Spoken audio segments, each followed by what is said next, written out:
When single father Evan Cruz dove into the churning Pacific waters that Tuesday morning, he thought he was saving just another swimmer caught in the riptide. The woman floating face down in the foam looked like any other beach-goer who'd misjudged the ocean's power. He'd performed countless rescues in his 8 years as a lifeguard, but this one would change everything. The unconscious woman he pulled from the waves and breathed life back into was Judge Althea Reyes, the same judge who held his daughter's future in her hands. The same judge who'd been denying his custody petitions for months, viewing him as just another struggling single parent. Now, as she lay recovering in the hospital bed, their eyes met with a recognition that would shake both their worlds. How do you thank someone for saving your life when you've been systematically dismantling theirs? Before we jump back in, tell us where you're tuning in from. And if this story touches you, make sure you're subscribed, because tomorrow I've saved something extra special for you. The salt air carried the scent of freedom every morning at 5:30 when Evan Cruz unlocked the lifeguard station at Sunset Beach. He'd been making this walk for 8 years now, crossing the sand in the pre-dawn darkness, setting up equipment and checking conditions before the first joggers appeared on the horizon. The routine had become more than just a job. It was his meditation, his connection to something larger than the chaos that had consumed his personal life.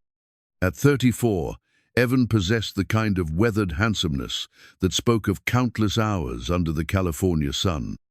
His dark hair was streaked with premature silver, a gift from 3 years of legal battles that had drained both his bank account and his faith in the system. The lines around his brown eyes came from squinting against ocean glare, but also from the weight of raising a 7-year-old daughter alone while fighting for the right to keep doing so. Maya Cruz was everything good that had ever happened to him. She had inherited her mother's delicate features and her father's stubborn determination, creating a combination that could melt hearts and test patience in equal measure. Every morning before school, she would ride her pink bicycle to the lifeguard station, her backpack bouncing as she navigated the sandy path with the confidence of a child who had grown up by the ocean. "Morning, Daddy," she would call out, parking her bike next to the equipment shed. "Any rescues yet?" "Not yet, mija," he would reply, using the Spanish endearment his grandmother had taught him. "But the day is young." Maya had been asking that question since she was 4, old enough to understand that her father's job involved helping people in trouble. She took pride in his work, often telling her classmates that her daddy was a hero who saved people from drowning. The innocence in her voice always made Evan's chest tighten with equal parts love and worry. How could he explain to a 7-year-old that being a hero wasn't enough to keep them together? The custody battle had begun 2 years ago, when Carmen, his ex-wife, had resurfaced after abandoning them both. She'd left when Maya was 3, unable to handle the responsibilities of motherhood and marriage. For 2 years, Evan had heard nothing, no calls, no visits, no child support. He'd rebuilt their lives from scratch, creating a world where Maya felt safe and loved, despite her mother's absence. Then Carmen had returned with a new boyfriend, a new attitude, and a new lawyer. Suddenly, she wanted custody of the daughter she'd abandoned. Her argument was simple. A single father working as a lifeguard couldn't provide the stability a child needed. She had a college degree, a corporate job, and a partner who could offer Maya a proper family structure. The manila folder sitting on Evan's desk at home contained over 300 pages of legal documents, each one representing another defeat in Judge Althea Reyes' courtroom. The folder had grown thicker with each hearing, filled with Carmen's lawyer's arguments about inadequate housing, insufficient income, and the inherent instability of single-parent households. Judge Reyes had listened to it all with the expression of someone who had heard similar arguments 1,000 times before. She was known throughout the family court system as fair but rigid, a woman who followed the letter of the law with unwavering precision. Her reputation preceded her into every courtroom, Judge Ice, some lawyers called her, though never to her face. At 52, Althea Reyes had been on the bench for 15 years, handling some of the most contentious custody cases in the county. She had silver hair that she wore in a severe bun, steel-grey eyes that missed nothing, and a voice that could silence a room with a single word. She dressed in dark suits, even outside the courtroom, as if she carried the weight of judicial authority wherever she went. Evan had appeared before her 4 times in the past 18 months. Each time, he'd hoped that she might see past the statistics and legal arguments to the reality of his life with Maya. Each time, he'd left feeling like he'd been measured against some invisible standard and found wanting. The first hearing had been about living arrangements. Carmen's lawyer had argued that Evan's small apartment near the beach was inadequate for a growing child. Judge Reyes had noted that while the apartment was clean and well-maintained, it was indeed small, and Maya's bedroom was barely large enough for a twin bed and dresser. She'd ordered a 6-month review to see if Evan could improve his housing situation. The second hearing had focused on income stability. Carmen's lawyer had presented charts showing the seasonal nature of lifeguard work, the lack of benefits, and the modest salary. Judge Reyes had acknowledged Evan's perfect attendance record and the respect he commanded from his supervisors, but she'd also noted that financial security was crucial for a child's welfare. Another 6-month review. The third hearing had been about social environment. Carmen's lawyer had painted a picture of Maya spending her days at the beach, exposed to transient populations and inappropriate influences. Judge Reyes had seemed skeptical of these claims, but she'd still ordered a social worker evaluation and psychological assessment for Maya. The fourth hearing had been the worst. Dr. Sarah Martinez, the court-appointed psychologist, had testified that Maya was a well-adjusted, happy child who showed no signs of trauma or neglect. She'd spoken about the strong bond between father and daughter, Maya's excellent academic performance, and her social development. For a moment, Evan had thought he might finally have a victory. But Carmen's lawyer had been prepared. He'd presented testimony from Maya's pediatrician about a missed vaccination appointment, from her school about a late pickup due to an emergency at the beach, and from a neighbor about noise complaints during one of Maya's birthday parties. None of it was serious, but together it painted a picture of a father who was stretched too thin to properly care for his daughter. Judge Reyes had listened to it all with her characteristic impassiveness.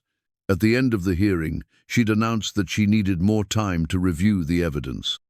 That had been 3 weeks ago, and Evan had been living in limbo ever since, waiting for a decision that would determine whether he got to keep raising his daughter. The beach community had rallied around him. His fellow lifeguards had offered to testify about his character and work ethic.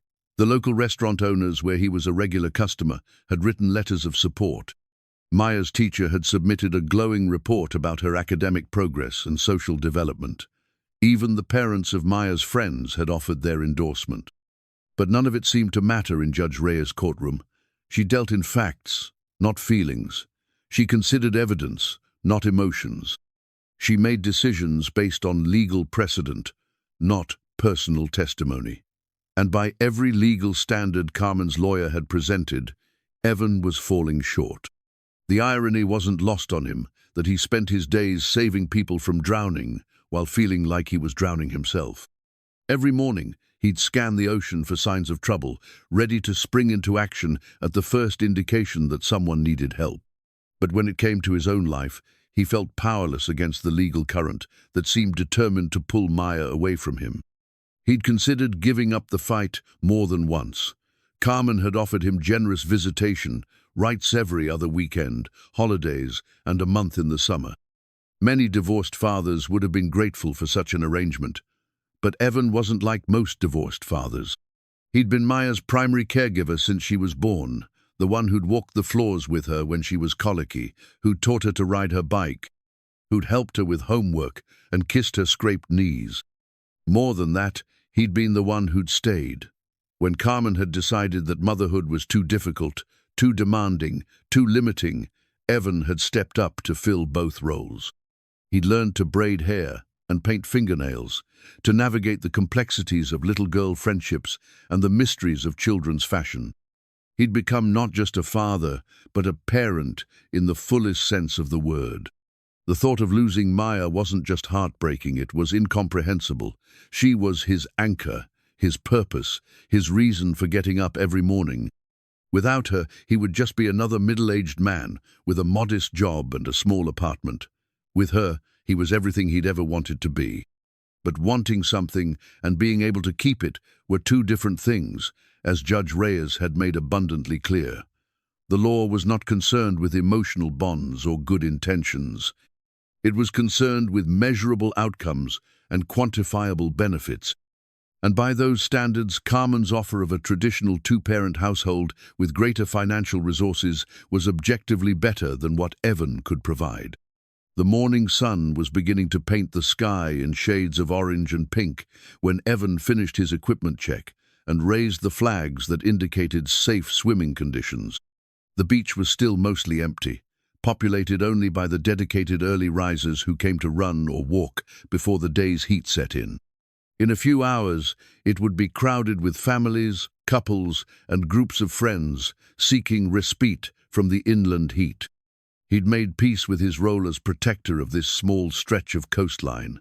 It was good work, meaningful work, even if it didn't pay enough to impress family court judges. Every life he'd saved over the years had reinforced his belief that some things mattered more than money or status. Sometimes, being in the right place at the right time was enough to change everything. He had no way of knowing that Tuesday morning would prove that belief in ways he never could have imagined. He had no way of knowing that the woman who would soon be fighting for her life in the churning waters before him was the same woman who held his daughter's future in her hands. He had no way of knowing that his next rescue would save more than just a life, it would save everything that mattered to him. The ocean was restless that morning, stirred by a distant storm that wouldn't reach the coast for another day. The waves were larger than usual, and the undertow was stronger. Evan made a mental note to keep a closer eye on the water, especially when the crowds arrived. Days like this were when people got into trouble, when the ocean reminded everyone that it was not to be taken lightly. He was adjusting the umbrella over his chair when he spotted her, a lone figure walking along the water's edge, her business attire incongruous against the casual beach setting. Even from a distance, he could see that she was overdressed for the early morning heat, wearing a dark suit that belonged in a boardroom, not on a beach. Judge Althea Reyes had been walking the shoreline for 20 minutes, her expensive shoes filling with sand as she tried to clear her head before another day of difficult decisions. She'd been having trouble sleeping lately, plagued by dreams of the courtroom and the faces of the families whose lives she'd forever altered with her rulings.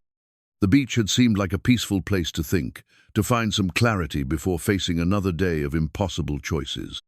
She'd been so lost in thought that she hadn't noticed how far she'd walked from the main beach area, hadn't realized that the waves were getting larger and more aggressive.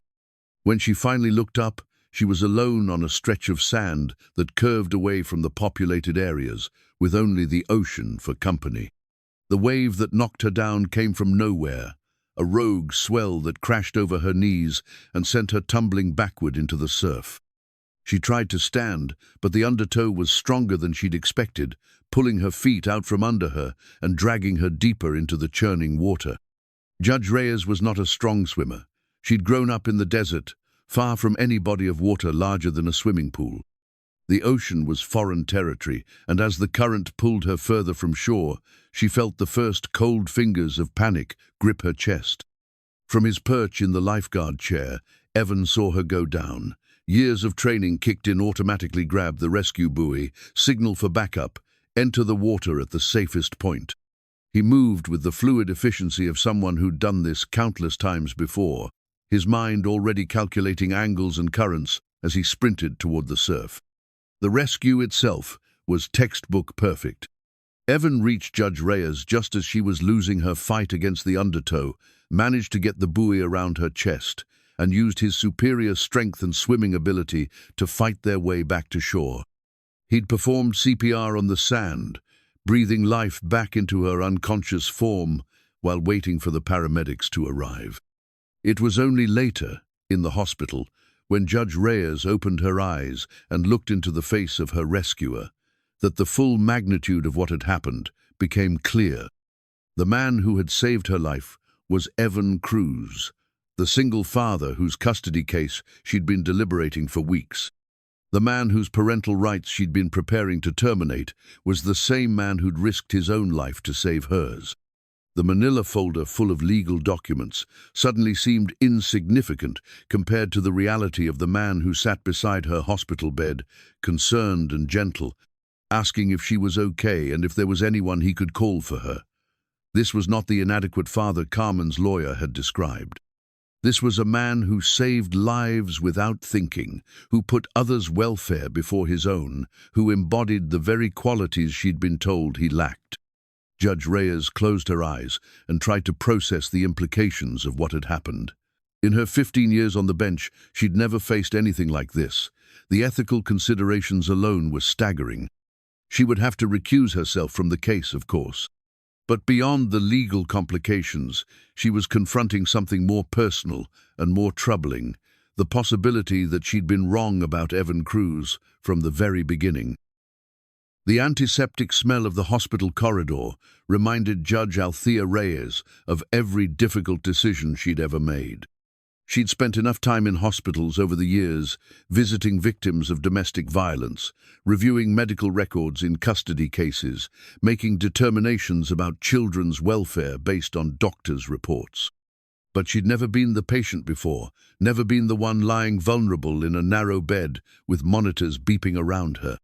The hospital bracelet around her wrist felt foreign against her skin. Reyes, Althea M.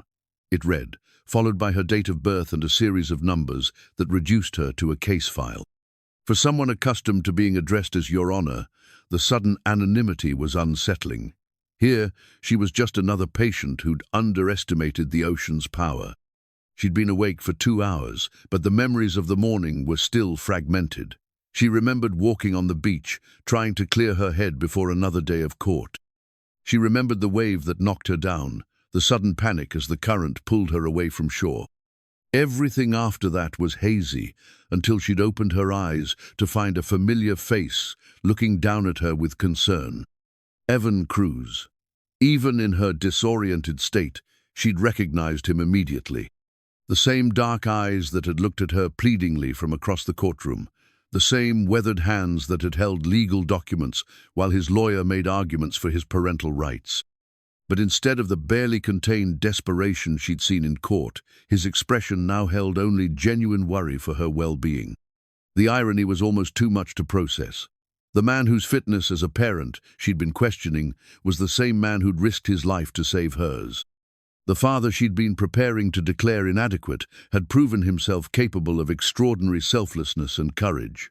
Everything she thought she knew about Evan Cruz was suddenly called into question. Dr. Patricia Kim, the attending physician, had explained the medical facts with professional clarity. Near drowning, water in the lungs, mild hypothermia. Evan's quick response and CPR had prevented serious brain damage or worse. She was lucky to be alive, the doctor had said, and she had her rescuer to thank for that. He stayed until he knew you were stable. Dr. Kim had added, wouldn't leave until we assured him you were going to be okay. Most people would have handed you off to the paramedics and gone back to work.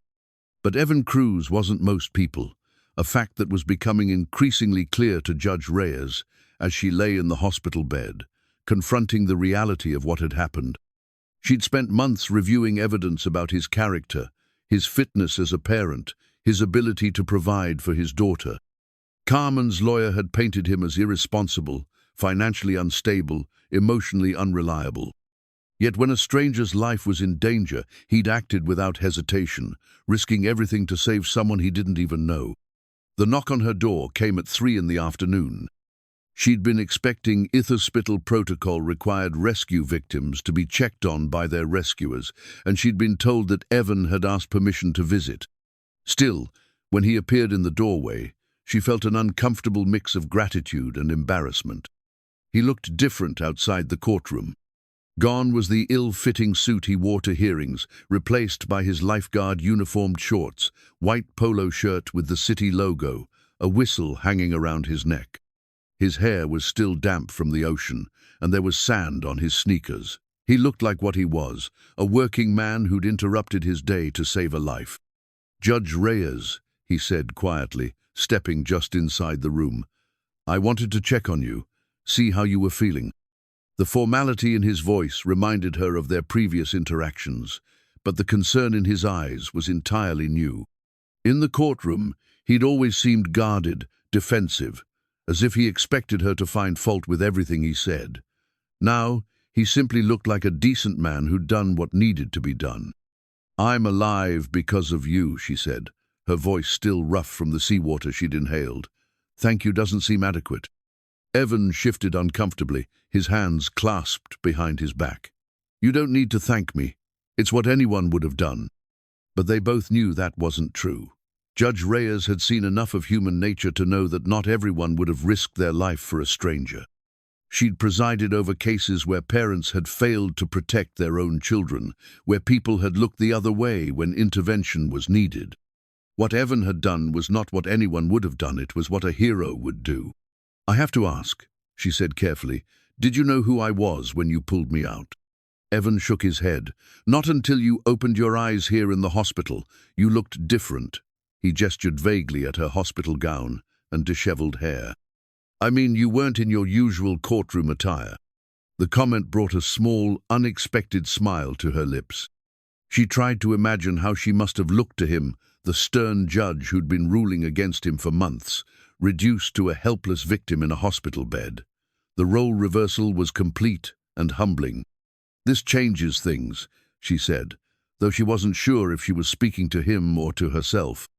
"Changes what?" Evan asked, though she could see in his expression that he already knew. "I'll have to recuse myself from your case. There's no way I can remain impartial after this." She gestured between them, encompassing the hospital room and everything that had brought them here.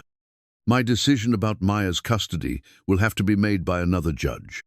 Evan was quiet for a long moment, processing the implications. "Judge Martinez?" he asked finally. "Most likely." Judge Reyes knew her colleague well. Robert Martinez was fair but conservative, traditional in his views about family structure. Carmen's case for custody might actually be stronger before him than it had been before her. The thought brought an unexpected pang of something that felt suspiciously like regret. "Will this hurt your career?" Evan asked, surprising her with the question. "Having to step down from a case?" The concern in his voice was genuine, and Judge Reyes found herself moved by it. Here was a man whose entire future hung in the balance, whose daughter's welfare depended on the outcome of a custody battle, and he was worried about how the situation might affect her professional standing. "I don't know," she admitted. "I've never faced anything like this before. The Judicial Ethics Committee will have to review the situation." Evan stepped closer to her bed, his expression troubled. "I don't want you to get in trouble because you saved my life. That's not right." "You saved my life," she corrected gently, "and you're not responsible for the complications that creates."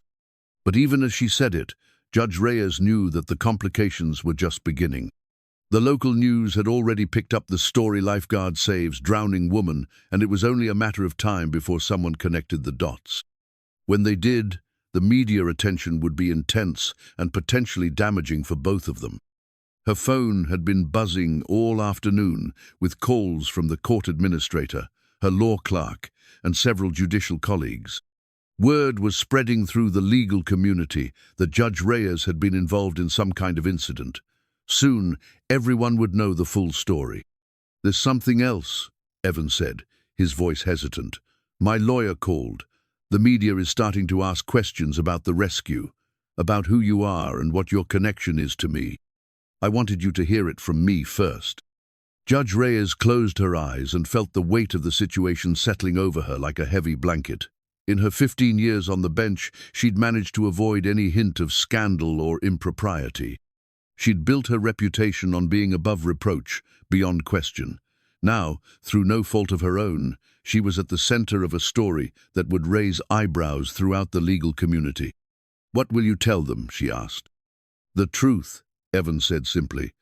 "That you were drowning and I pulled you out. That's all there is to it." But they both knew it wasn't that simple. The truth was that a family court judge had been rescued by a man whose parental rights she'd been about to rule on. The truth was that their professional relationship had been permanently altered by an act of heroism that neither of them had seen coming. The truth was that everything had changed in the space of a single morning. "I should go," Evan said after a moment of silence. "Let you rest, but if you need anything, if there's anyone I can call for you." "There's no one," Judge Reyes said, the words slipping out before she could stop them. The admission surprised her with its honesty. She had colleagues, of course, and professional acquaintances, but no family, no close friends, no one who would drop everything to sit by her hospital bed. Evan's expression softened at her words. "What about when you're discharged? Do you have someone to drive you home?" "I'll call a taxi," she said, but he was already shaking his head. "I could drive you. I mean, if you're comfortable with that. I know it's—" He gestured vaguely, acknowledging the strangeness of the situation.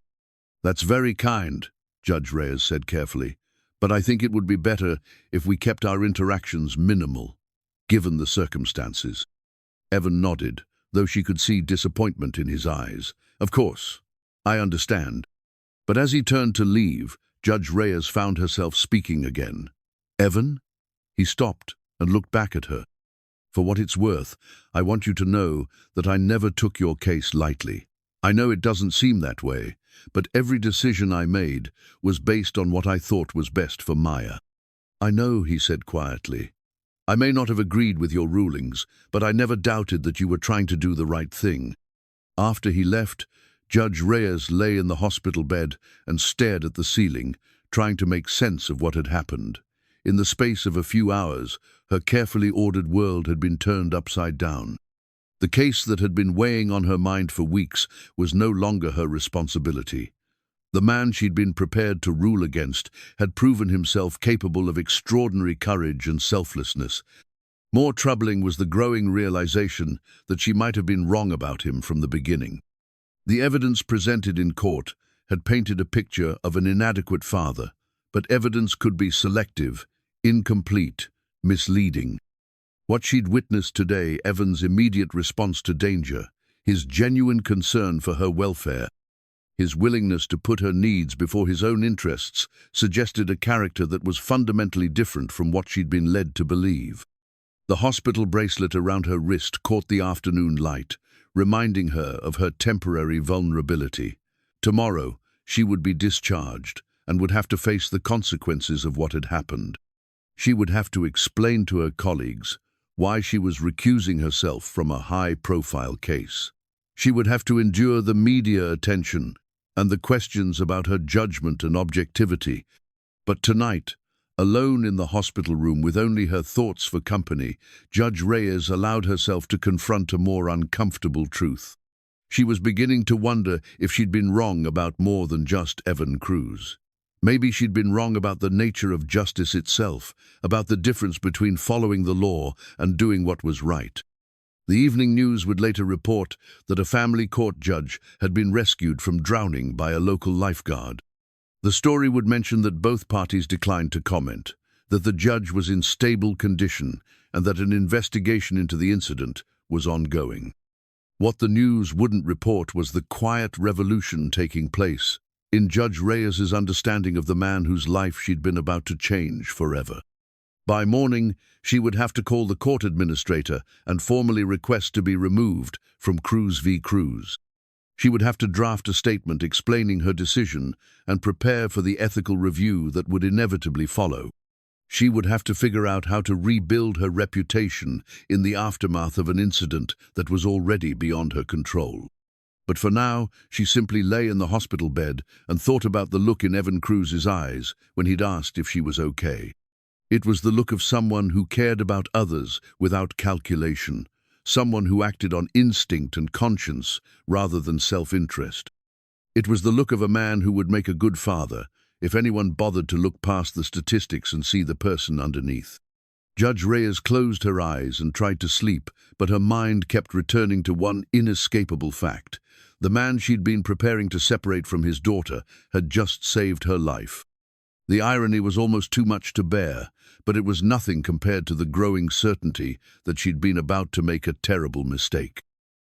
Judge Reyes's resignation letter from the Cruz custody case sat half-finished on her home computer screen, the cursor blinking after the words, "Due to unforeseen circumstances that compromise my ability to remain impartial." She'd been staring at the sentence for 20 minutes, unable to find the right way to explain what had happened without making it sound like either a fairy tale or a scandal. The morning news had been mercifully brief in its coverage of the rescue, focusing more on beach safety and lifeguard training than on the personal details of those involved. But Judge Reyes knew it was only a matter of time before someone in the legal community connected the dots and realized the full implications of the story. Her phone had been ringing since 6 a.m. First, her clerk Patricia had called to inform her that the court administrator wanted to speak with her urgently. Then Judge Martinez had called, ostensibly to check on her health, but really to satisfy his curiosity about the incident. Finally, Carmen Rivera's attorney, David Thornton, had left a voicemail demanding to know if there was any truth to the rumors circulating about his client's case. She deleted Thornton's message without listening to it completely. The man's aggressive tactics in the courtroom had always rubbed her the wrong way, and she had no intention of discussing case details with him outside of proper channels. Whatever happened next with the Cruz custody case would be handled according to protocol, not in response to pressure from either side. The draft resignation letter stared back at her from the screen, demanding completion. How do you explain that saving someone's life changes everything, even when it shouldn't? How do you convey that seeing someone's true character in a moment of crisis makes all previous judgments suspect? How do you admit that you might have been wrong about something as fundamental as a parent's fitness to raise their child? 3 miles away, Evan Cruz was having his own morning crisis. Maya sat at their small kitchen table, methodically eating her cereal while eyeing her father with the uncanny perception that 7-year-olds possess when they sense something is wrong with their world. "You look worried, Daddy," she said between spoonfuls of Cheerios. "Are you sad about something?" Evan tried to arrange his features into a reassuring expression, but Maya had always been able to see through his attempts at hiding his emotions. It was both a blessing and a curse to have a daughter who understood him so well. "Just grown-up stuff, mija," he said, refilling her orange juice glass. "Nothing for you to worry about." But Maya's expression suggested she wasn't buying his reassurance. "Is it about the lady you saved yesterday? The one on the news?" Evan nearly dropped the juice pitcher. He'd hoped Maya hadn't seen the brief news report, but apparently his daughter was more observant than he'd given her credit for. "You saw that? Mrs. Rodriguez next door was watching the news when I went to get my ball from her yard. She said my daddy was a hero." Maya's voice carried the kind of pride that made Evan's chest tighten with love and worry in equal measure. "But you look sad about it." How could he explain to a 7-year-old that being a hero sometimes created more problems than it solved? How could he tell her that the woman he'd saved was the same woman who held the power to take her away from him? How could he burden a child with the knowledge that their future together hung in the balance of forces beyond either of their control? "Sometimes grown-ups have complicated feelings about things," he said finally, sitting down across from her at the table. "I'm glad I could help that lady, but it might change some other things in our lives." Maya considered this with the seriousness she applied to all important matters. "Good changes or bad changes?" "I don't know yet, sweetheart. We'll have to wait and see."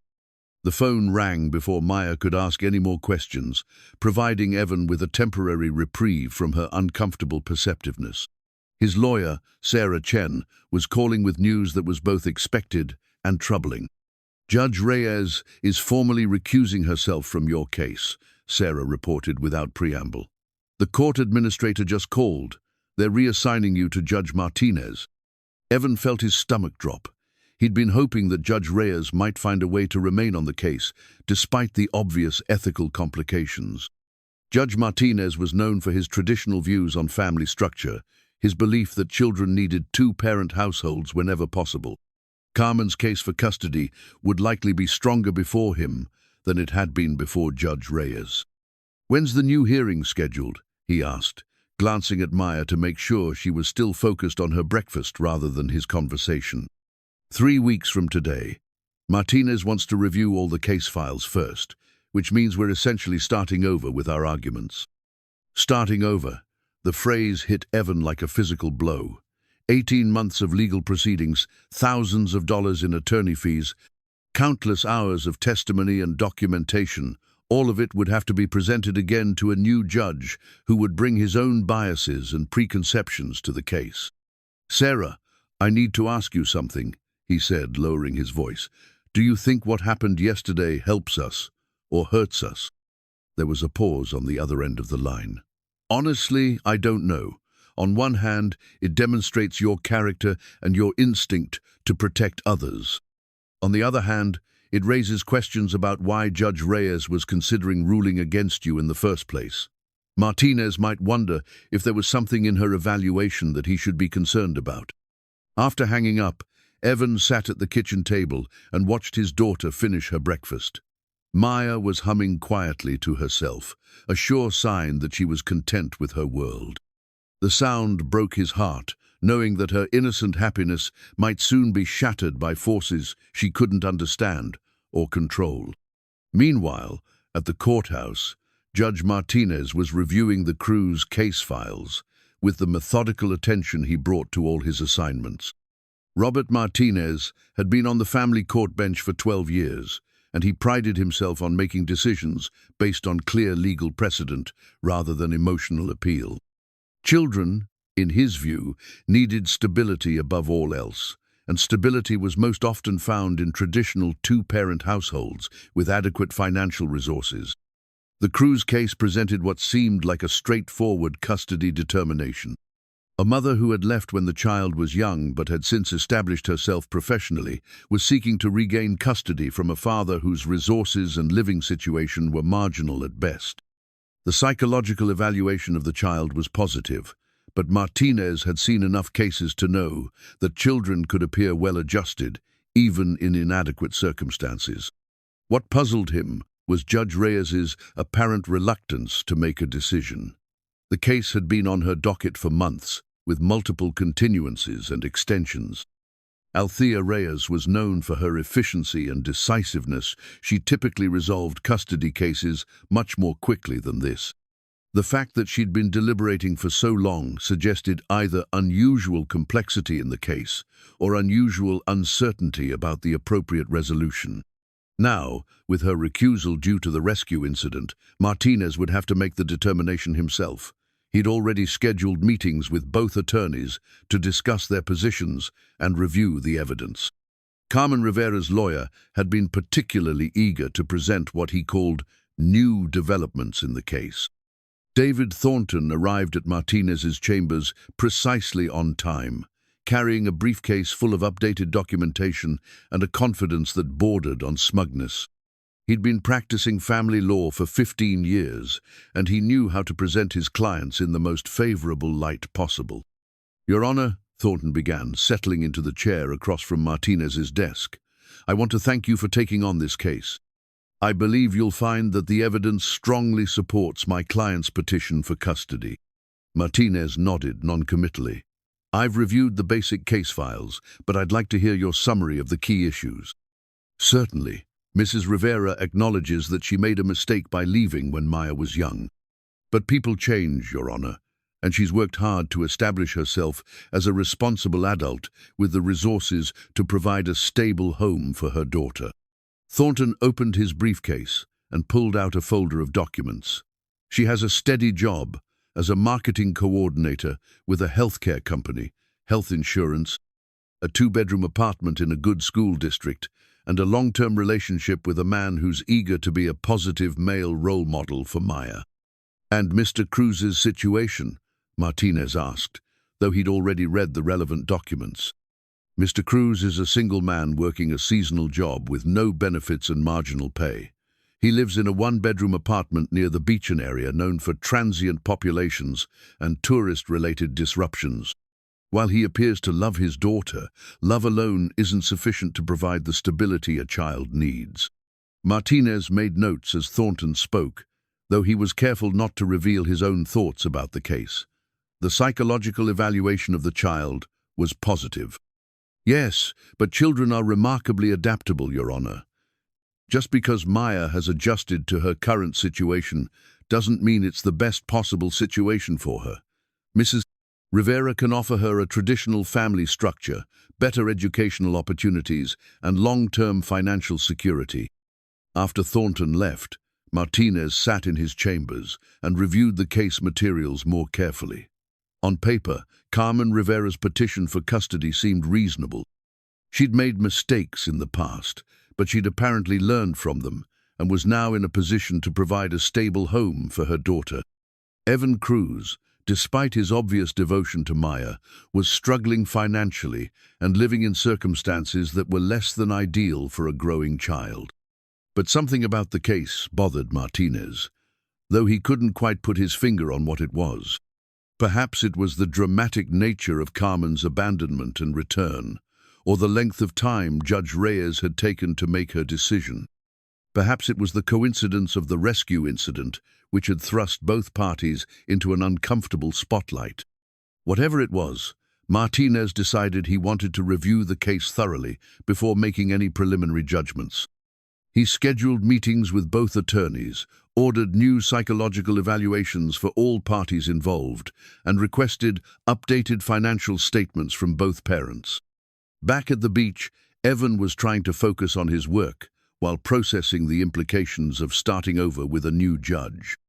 The morning had been busy with early swimmers and joggers, but the rescue from the previous day had changed something fundamental about how people looked at him. Instead of simply nodding and moving on, beachgoers were stopping to talk, thanking him for his service, treating him like a local celebrity. The attention made him uncomfortable. He'd always preferred to do his job quietly and professionally, without fanfare or recognition. Being called a hero felt presumptuous, especially when he knew that any of his fellow lifeguards would have done the same thing. Saving lives was part of the job description, not an extraordinary act worthy of special praise. But the praise kept coming. The beach patrol supervisor had called to commend him for his quick response and professional handling of the situation. The mayor's office had left a message about presenting him with a commendation. Local news stations were requesting interviews about beach safety and lifeguard training. All of the attention felt surreal when measured against the reality of his situation. Tomorrow, he would meet with his lawyer to prepare for yet another custody hearing. Tomorrow, he would have to explain to Maya why they might be spending less time together in the coming months. Tomorrow, he would have to face the possibility that being a hero wasn't enough to keep his daughter. The irony was inescapable. He'd saved a stranger's life and become a local hero, but he might still lose the most important thing in his own life. Judge Reyes's recusal meant that everything was starting over, and there was no guarantee that the next judge would see past the legal arguments to the reality of his relationship with Maya. As the afternoon sun began to cast long shadows across the beach, Evan found himself thinking about the moment when Judge Reyes had opened her eyes in the hospital. The recognition in her expression had been immediate and complex gratitude mixed with surprise, professionalism, complicated by personal connection. For just a moment, she'd looked at him not as a case file or a legal problem, but as a human being who'd risked everything to save her life. He wondered if that moment of recognition might have changed her perspective on his fitness as a father. He wondered if she might have ruled differently on his custody case, if she'd remained as the presiding judge. But wondering was pointless now. Judge Reyes was no longer part of his legal future, and Judge Martinez would make his own determinations based on his own understanding of the evidence. The only thing Evan could do was continue being the best father he knew how to be and hope that someone, somewhere in the legal system, would recognize that love and dedication mattered more than income statements and living arrangements. The ocean had taught him that sometimes the most important rescues were the ones that looked impossible from the shore. Maya's drawing covered the entire kitchen table when Evan arrived home from work that evening. She'd used every crayon in her box to create what could only be described as a masterpiece of 7-year-old imagination. Her father depicted as a superhero, complete with a red cape and a lifeguard whistle, pulling a woman from bright blue waves while the sun smiled down from a yellow sky. "It's you saving the lady, Daddy," Maya announced proudly, adding final touches to the woman's dark hair. "Mrs. Patterson at school said you're a real hero, so I drew you like Superman, but better because you're real." Evan stood in the doorway, his work bag sliding from his shoulder as he took in the detailed artwork. Maya had even included their small apartment building in the background, with tiny flowers growing outside their window and her pink bicycle parked by the front door. It was their life, as seen through the eyes of a child who believed her father could do anything, save drowning women, fight bad guys, make everything okay. "It's beautiful, Mija," he said, his voice rougher than he'd intended. "You're quite an artist." Maya beamed at the praise, then returned to her coloring with the focused intensity she brought to all her creative projects. "I want to give it to the lady you saved, to say thank you for letting you be a hero." The innocence of the gesture hit Evan like a physical blow. Maya had no idea that the lady in her drawing was the same person who'd been preparing to take her away from him. She had no understanding of the legal complications or ethical concerns that had forced Judge Reyes to step down from their case. In Maya's world, her father had done something wonderful, and the appropriate response was to share that joy with everyone involved. "That's very thoughtful of you," Evan said carefully, "but I'm not sure when we'll see her again. Can't we visit her, like when I was in the hospital with my appendix and all my friends came to see me?" The memory of Maya's appendectomy 6 months earlier brought its own complications. Carmen had been notified, of course, but she'd been in Phoenix on a business trip and couldn't get away immediately. Evan had spent 3 days at Maya's bedside, taking vacation time from work and sleeping in an uncomfortable hospital chair. When Carmen finally arrived, she'd stayed for 2 hours before returning to her hotel, claiming she needed to prepare for an important presentation. The incident had been another mark against him in Carmen's custody petition. Her lawyer had argued that a single parent couldn't provide adequate support during medical emergencies, that Maya needed the stability of a 2-parent household to ensure her welfare in crisis situations. The fact that Evan had handled the emergency competently and lovingly seemed less important than the theoretical advantages of having 2 parents available. "Hospitals are different from visiting people at their homes," Evan explained to Maya. "Judge, the lady I helped, she's probably resting and doesn't want visitors right now." Maya nodded solemnly, accepting his explanation without argument. At 7, she still trusted that her father knew best about such things. But Evan could see the disappointment in her eyes, the desire to share her artistic tribute with someone who would appreciate its significance. That evening, after Maya was asleep, Evan found himself studying her, drawing more carefully. She'd captured something in her childish rendering that the adult world seemed determined to overlook. The simple truth that helping others was good, that saving someone's life was heroic, that doing the right thing mattered more than rules and regulations. The woman in Maya's drawing looked peaceful, grateful, safe in the arms of her superhero father.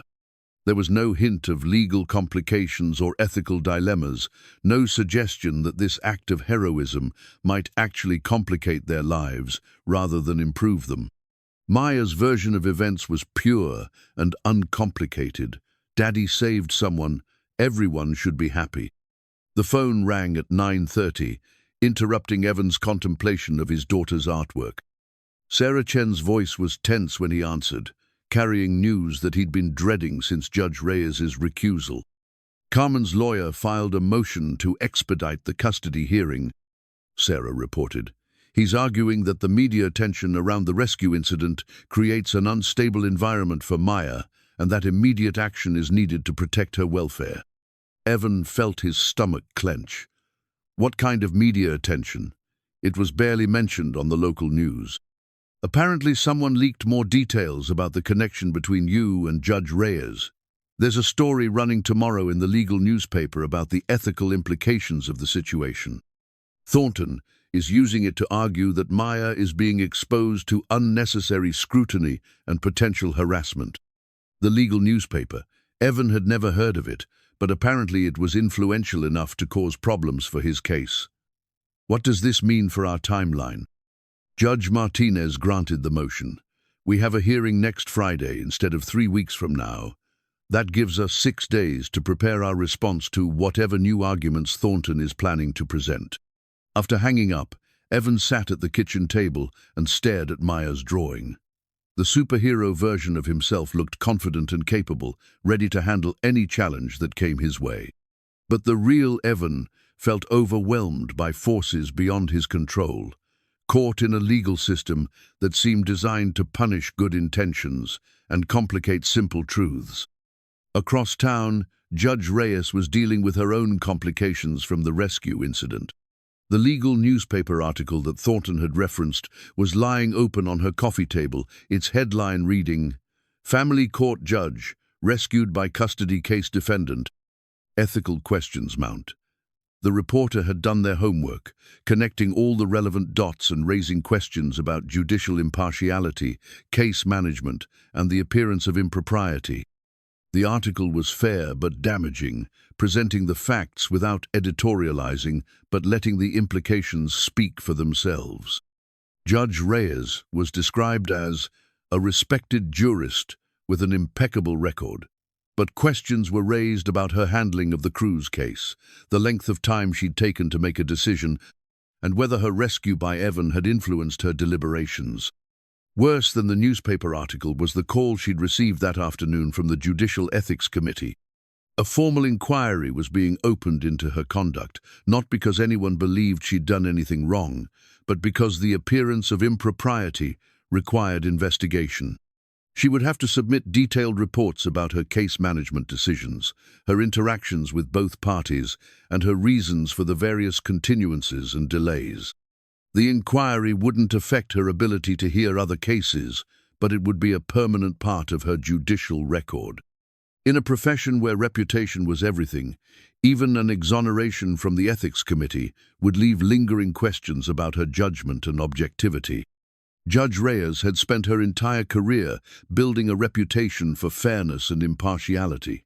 She'd never had a ruling overturned on appeal, never faced an ethics complaint, never given anyone reason to question her professional conduct. Now, through no fault of her own, she was at the center of a controversy that threatened everything she'd worked to achieve. The irony was bitter. She'd been saved from drowning only to find herself drowning in ethical complications and professional scrutiny. Evan Cruz had preserved her life, but the act of preservation had put both of their futures at risk. She thought about the man who'd pulled her from the ocean, the quiet dignity he'd shown in visiting her at the hospital, his genuine concern for her welfare despite the awkwardness of their situation. The evidence presented in court had painted him as marginally adequate at best, but her personal interaction with him suggested something different. A man of character and integrity who deserved better than the legal system was giving him. But personal impressions weren't supposed to matter in judicial decisions. The law was designed to be objective, based on measurable criteria rather than subjective evaluations. The fact that she was questioning her previous assessment of Evan Cruz only proved that her judgment had been compromised by their personal connection. The next morning brought more complications. Maya's teacher, Mrs. Patterson, called Evan at work to report that other children were asking Maya about her father's rescue and whether it was true that he'd saved a judge. The questions were innocent enough, but they were clearly making Maya uncomfortable, and Mrs. Patterson was concerned about the potential for teasing or unwanted attention. "Maya's handling it well," Mrs. Patterson assured him, "but I thought you should know that word is spreading among the families. Some of the parents are asking me questions that I don't feel comfortable answering." Evan thanked her for the call and promised to talk to Maya about how to handle the situation. But as he hung up, he realized that his daughter was already paying the price for his moment of heroism. The simple act of saving someone's life had thrust both of them into a spotlight that neither of them wanted or deserved. Carmen arrived at Maya's school that afternoon, unannounced, a violation of the current custody arrangement that required advance notice for any contact during Evan's designated time. She was waiting in the principal's office when Maya emerged from her classroom, her presence as shocking to the 7-year-old as it was problematic for Evan's case. "Mommy!" Maya exclaimed, her confusion evident in her voice. Carmen looked different, more polished, more professional than Maya remembered. Her hair was shorter, styled in a way that suggested expensive salon visits. Her clothes were newer, more sophisticated. Even her smile seemed calculated, as if she'd practiced it in a mirror. "Hello, sweetheart," Carmen said, kneeling down to Maya's level. "I wanted to see how you were doing with all this excitement about your daddy." Maya glanced around uncertainly, looking for familiar faces. Mrs. Patterson, the principal, anyone who could explain why her mother was suddenly there when she wasn't supposed to be. "Daddy's at work," she said finally. "I know, baby. I wanted to talk to you about some things. About how it might be nice for you to spend more time with me, maybe live with me and my friend Mark for a while." The conversation was overheard by Mrs. Patterson, who immediately called the principal and then contacted Evan at the lifeguard station. By the time Evan arrived at the school, Carmen was gone, but the damage was done. Maya was confused and upset, asking questions about why her mother had suggested she might leave Daddy, whether she was in trouble, whether the rescue had somehow changed everything. "Nothing's going to change, Mija," Evan assured her, holding her close as they sat in the principal's office. "You're staying with me, just like always." But even as he spoke the words, Evan knew they might not be true. Carmen's impromptu visit was clearly part of a strategy to establish her presence in Maya's life before the custody hearing. The timing wasn't coincidental. She was using the media attention around the rescue to paint Evan as someone whose judgment couldn't be trusted, whose life was too chaotic for a child. That evening, Evan helped Maya finish her superhero drawing, adding small details that she requested. A rainbow over the ocean, seagulls in the sky, a small figure of Maya herself watching from the beach. When it was complete, she insisted on signing her name in careful 7-year-old letters at the bottom. "Can we really not give this to the lady?" Maya asked as Evan tucked her into bed. "It's complicated, sweetheart. Sometimes when grown-ups try to help each other, it creates problems that are hard to explain." Maya considered this with the seriousness she brought to all of life's mysteries. "But helping people is good, right? That's what you always tell me." "Yes," Evan said, smoothing her dark hair away from her face. "Helping people is always good. Sometimes it just makes other things more difficult. Like when I helped Jenny with her math and Mrs. Patterson said we were cheating." The comparison was apt, Evan realized. Maya had been trying to help a friend who was struggling, but the teacher had seen it as academic dishonesty. Good intentions didn't always lead to good outcomes, especially when rules and regulations were involved. "Something like that," he agreed. "But I want you to remember that doing the right thing is always worth it, even when it causes problems." After Maya was asleep, Evan sat in his small living room and tried to process everything that had happened since the rescue. 2 days ago, his biggest worry had been Judge Reyes' pending decision on Maya's custody. Now he was facing an expedited hearing before a new judge, media scrutiny that was affecting his daughter's school experience, and Carmen's increasingly aggressive attempts to insert herself into Maya's daily life. The drawing was still on the kitchen table, Maya's cheerful superhero narrative mocking the complex reality of their situation. In her 7-year-old worldview, heroes saved people, and everyone lived happily ever after. She had no understanding of ethical dilemmas, legal complications, or the way that good intentions could be twisted into evidence of poor judgment. But looking at the drawing, Evan realized that Maya's perspective might be the most honest one of all. He had saved someone's life. That was a good thing, regardless of the complications it had created. Judge Reyes was alive because of his actions, and that mattered more than custody hearings or media attention or ethical inquiries. The challenge now was figuring out how to explain to a new judge that being a hero didn't disqualify him from being a good father. That saving someone's life demonstrated exactly the kind of character and judgment that Maya needed in a parent.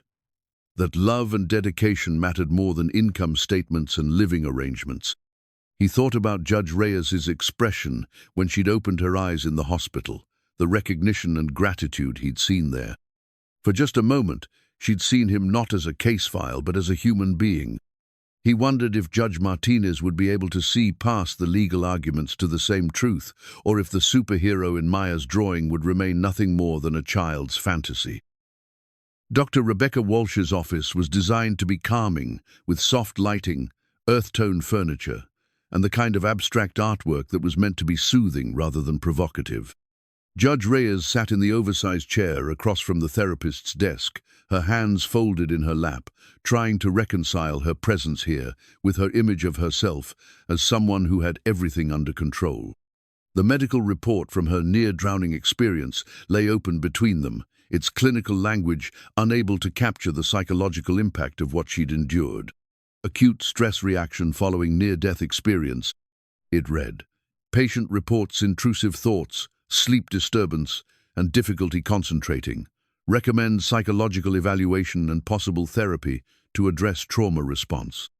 Tell me about the dreams, Dr. Walsh said gently, her voice carrying the professional warmth that came from 20 years of helping people navigate their darkest moments. Judge Reyes shifted uncomfortably in her chair. She'd never been in therapy before, had always prided herself on being able to handle whatever life threw at her through sheer determination and logical thinking. But the dreams that had been plaguing her sleep weren't responding to logic or willpower. I'm back in the water, she said finally, but this time there's no one coming to save me. I can see the shore, but it keeps getting farther away. And there are faces in the wavesaw, the families I've ruled on, all the children I've separated from their parents. Dr. Walsh made notes as Judge Reyes spoke, but her attention remained focused on her patient's face, reading the emotions that flickered across her normally composed features. In the dream, I try to call out to them, to explain my decisions, but the water fills my mouth every time I try to speak. They just watch me drowning, and I realize that none of them care enough to help me because of what I've done to their families. The admission hung in the air between them, heavy with implications that went far beyond trauma recovery. Walsh had worked with judges before, knew the psychological toll that making life-altering decisions could take on even the most experienced jurists. How long have you been questioning your rulings? Dr. Walsh asked. I don't question my rulings, Judge Reyes replied automatically, then stopped herself. I didn't used to question them. They were based on the law, on the evidence presented, on established precedent. Personal feelings weren't supposed to factor into the decision-making process. But personal feelings are factoring in now? Judge Reyes was quiet for a long moment, staring at the abstract painting on the wall behind Dr. Walsh's head. It was all soft blues and greys, like water in motion, and she found herself thinking about the waves that had nearly claimed her life. The man who saved me, she said finally. I'd been hearing his custody case for months. Every piece of evidence suggested that he was marginally adequate as a parent at best. But when I was drowning, he didn't hesitate. He risked his own life to save someone he didn't even know. That's not the action of someone with poor judgment or inadequate character. Dr. Walsh nodded encouragingly. And that makes you question what? Everything. The word came out more forcefully than Judge Reyes had intended. If I was wrong about him, what else have I been wrong about? How many families have I destroyed because I was looking at statistics instead of seeing people? The question that had been haunting her since the hospital was finally spoken aloud, and Judge Reyes felt both relief and terror at having given voice to it. For 15 years, she'd based her identity on being an impartial arbiter of justice, someone who could set aside emotion and make difficult decisions based on objective criteria. Now she was confronting the possibility that objectivity itself might be a kind of blindness. Let's talk about the Cruz case specifically, Dr. Walsh suggested. What evidence led you to favor the mother's petition for custody? Judge Reyes recited the facts as they'd been presented. Carmen's education and stable employment, her new relationship that provided a two-parent household, her improved living situation in a better school district. Against that, Evan's modest income, small apartment, and single-parent status seemed inadequate by comparison. "But you delayed making a decision for several months," Dr. Walsh observed. "What was causing your hesitation?" The question struck at the heart of Judge Reyes' internal conflict. She told herself that she was being thorough, that complex custody cases required careful deliberation, but the truth was more complicated and more troubling. "The child," she admitted, "Maya. Every report about her was positive. She was thriving academically, socially, emotionally. The bond between her and her father was clearly strong. But the mother's abandonment when Maya was young there was something about that bothered me." "What specifically?" "Carmen Rivera left when her daughter was 3 years old. Not because of abuse or danger, but because she found motherhood too difficult. She stayed away for 2 years without any contact, then suddenly returned wanting custody when it was convenient for her new life situation." Judge Reyes realized she was revealing biases that she'd tried to keep buried during the legal proceedings. Personal experience wasn't supposed to influence judicial decisions, but her own childhood had been marked by a mother who'd chosen career advancement over family stability. "I kept thinking about what kind of person abandons a 3-year-old, she continued, and what kind of person stays and builds a life around that child despite the challenges. But the law doesn't consider emotional abandonment as much as it should. It focuses on current circumstances rather than past choices." Dr. Walsh leaned forward slightly. "And now, having been saved by Mr. Cruz, you're seeing him differently." "I'm seeing him as he actually is, not as he appeared on paper. The man who pulled me from the ocean wasn't someone with poor judgment or inadequate character. He was someone who acted instinctively to save a life, even at risk to his own safety. That's exactly the kind of person you'd want raising a child." The session continued for another 30 minutes, with Dr. Walsh guiding Judge Reyes through an exploration of her career, her decision-making process, and the isolation that had characterized her personal life. By the time she left the office, Judge Reyes felt emotionally drained but somehow clearer about the source of her distress. Meanwhile, across town, Evan was having his own moment of clarity in a much more public setting. The coffee shop where he'd stopped for lunch was buzzing with conversation, but he'd managed to find a quiet corner table where he could review the legal documents Sarah Chen had given him for the upcoming hearing. He was so focused on the papers that he didn't notice Judge Reyes enter the coffee shop until she was standing beside his table, her expression uncertain and slightly embarrassed. "Mr. Cruz," she said quietly, "I hope you don't mind my interrupting." Evan looked up, startled to see her outside the formal setting of a courtroom or hospital room. She was dressed casually in jeans and a simple blouse, her hair pulled back in a ponytail rather than her usual severe bun. She looked younger, more approachable, more human than he'd ever seen her. "Judge Reyes," he said, starting to stand, "please sit down. Can I buy you a coffee?" She hesitated for a moment, clearly aware of the ethical implications of even this brief interaction. But then she nodded and took the seat across from him, accepting his offer of coffee with a small smile that transformed her entire face. "I wanted to thank you again," she said when he returned with her latte. "I know I said it at the hospital, but it doesn't feel like enough. You saved my life." Evan shrugged uncomfortably. Anyone would have done the same thing. "No," Judge Reyes said firmly. "Not everyone would have done what you did. I've seen enough of human nature to know that heroism isn't as common as we'd like to believe." They sat in silence for a moment, both aware that they were navigating uncharted territory.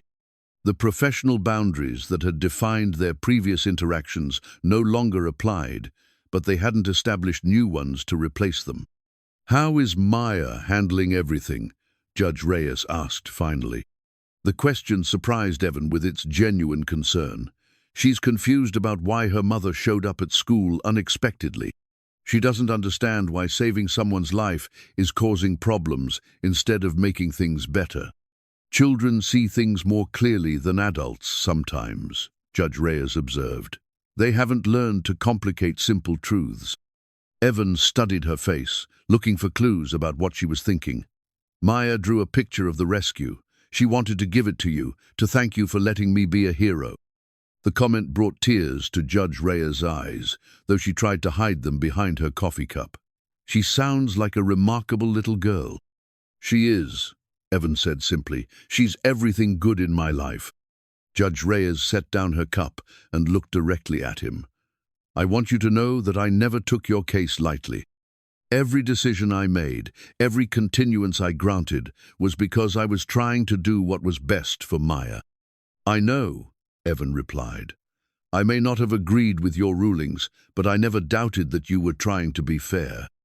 Their conversation was interrupted by the arrival of another customer who recognized Judge Reyes from newspaper photos.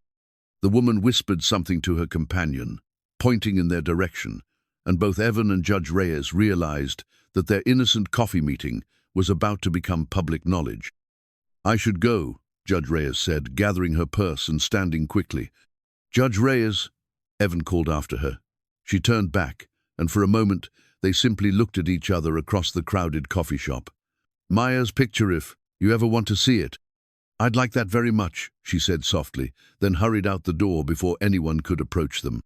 That evening, the coffee shop encounter was reported on a local legal blog, complete with speculation about what Judge Reyes and Evan Cruz might have been discussing.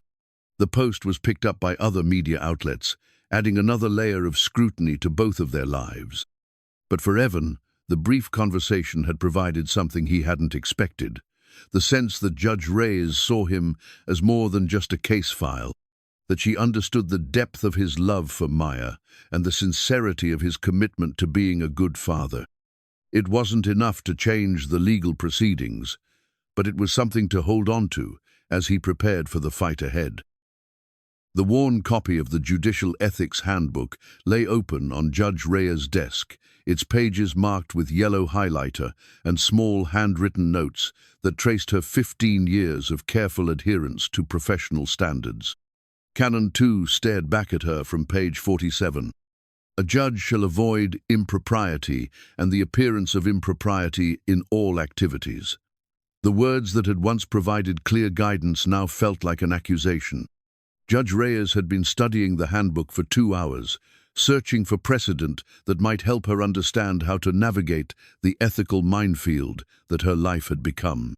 The formal inquiry from the Judicial Ethics Committee would begin next week, and she needed to prepare responses to questions that had no easy answers. Her phone buzzed with a text from her mentor, Judge Patricia Morrison, who had served as her guide during her early years on the bench. "Can we talk? This situation isn't as complicated as you're making it." But Judge Morrison didn't understand the psychological shift that had occurred since the rescue. The certainty that had characterized Judge Reyes' decision-making for 15 years had been shaken to its foundation. At the courthouse, Evan's character witnesses were gathering in the hallway, outside Judge Martinez's chambers. The group was more diverse than anyone might have expected for a lifeguard's custody hearing. Mrs. Patterson, Maya's teacher, Dr. Rodriguez, Maya's pediatrician, Tom Bradley, the beach patrol supervisor, Maria Santos, who owned the taco stand where Evan and Maya ate dinner twice a week, and Janet Chen, the librarian who had watched Maya blossom during their weekly story times. Sarah Chen was reviewing their testimony notes, ensuring that each witness could speak to specific aspects of Evan's character and parenting abilities. "Remember," she told the group, "we're not here to attack Carmen Rivera or question her motives. We're here to demonstrate that Maya is thriving in her current situation and that Evan provides exactly the kind of stable, loving environment she needs." Mrs. Patterson adjusted her glasses nervously. In her 30 years of teaching, she'd never testified in a custody case, but she couldn't remain silent when she saw a good father being challenged. "Maya is one of the brightest, most well-adjusted children I've ever taught," she said to the group. "Her reading level is 2 grades above her age group. She's socially confident, and she clearly adores her father. I've seen children from broken homes, and Maya doesn't fit that profile at all." Dr. Rodriguez nodded in agreement. "From a medical standpoint, Maya has received excellent care. Her vaccinations are current. She's never missed a wellness visit. And when she had her appendectomy last year, Evan handled the emergency better than many two-parent families I've worked with. Tom Bradley, weathered from 30 years of beach patrol work, had perhaps the most insight into Evan's character. "I've worked with a lot of lifeguards over the years," he said. "Most of them are good at their jobs, but Evan is exceptional. He's the guy other lifeguards call when they need backup. He's the one parents seek out when their kids want to learn about water safety. The rescue that's causing all this fuss wasn't unusual for him, it was just the one that made the news." Inside Judge Martinez's chambers, Carmen Rivera sat with her lawyer, David Thornton, reviewing their strategy for undermining these character witnesses.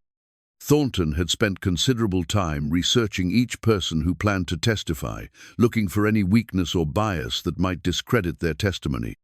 "The teacher is clearly emotionally invested in the child," Thornton explained to Carmen. "We can suggest that her testimony is based on sentiment rather than objective assessment. The doctor has only seen Maya for routine care. He can't speak to her home environment or emotional stability.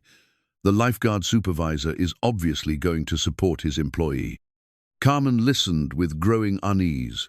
When she'd first filed for custody, the decision had seemed straightforward. She'd improved her life circumstances, could offer Maya better opportunities, and deserved a chance to make up for her earlier mistakes. But sitting in the courthouse, hearing about the web of relationships that supported Evan and Maya, she was beginning to understand what she'd been absent from. "What about the media attention?" she asked Thornton. "You said we could use that to show instability." "We can, and we will," Thornton assured her.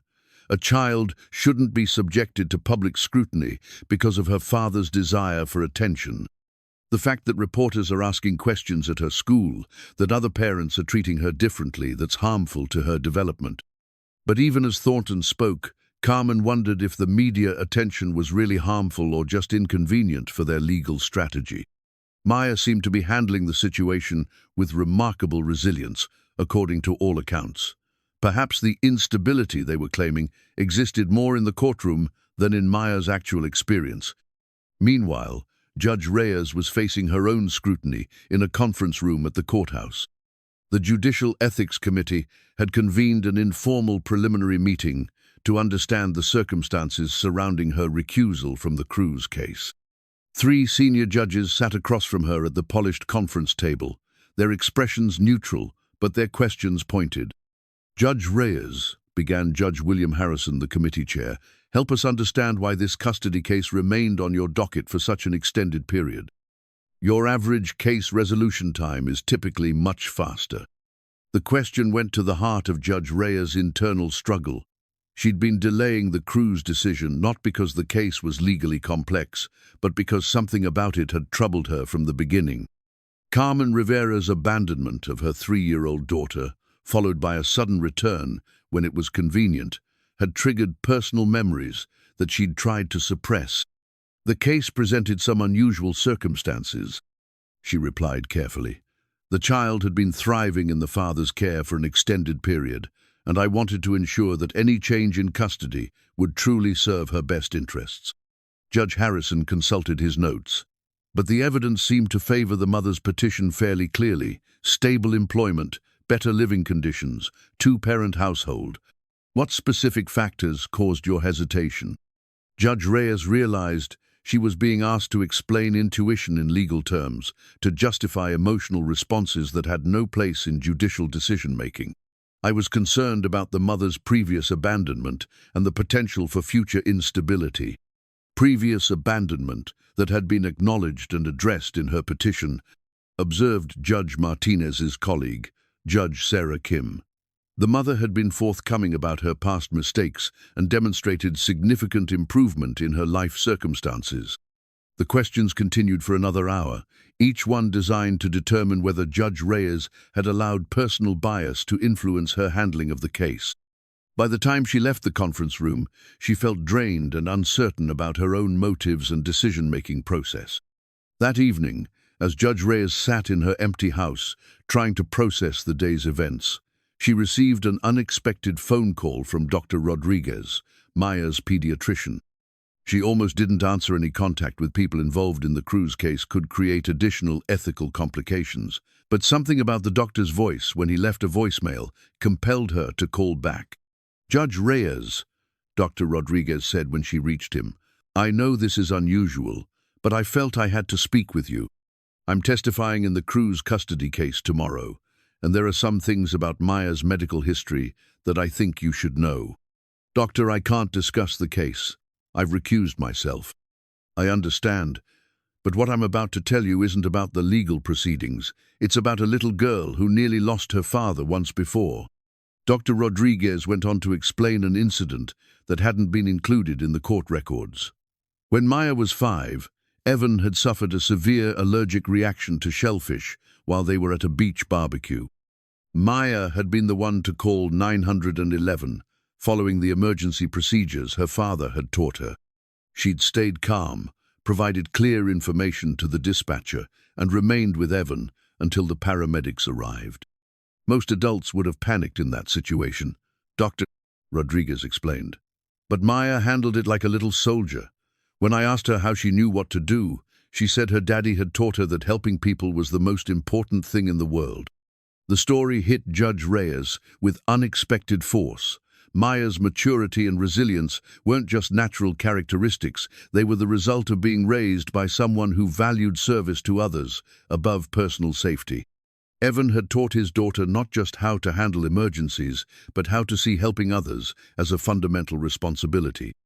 After hanging up, Judge Reyes sat in her study and finally understood why she'd been delaying the Cruz decision for so many months. It wasn't legal complexity or procedural concerns that had given her pause.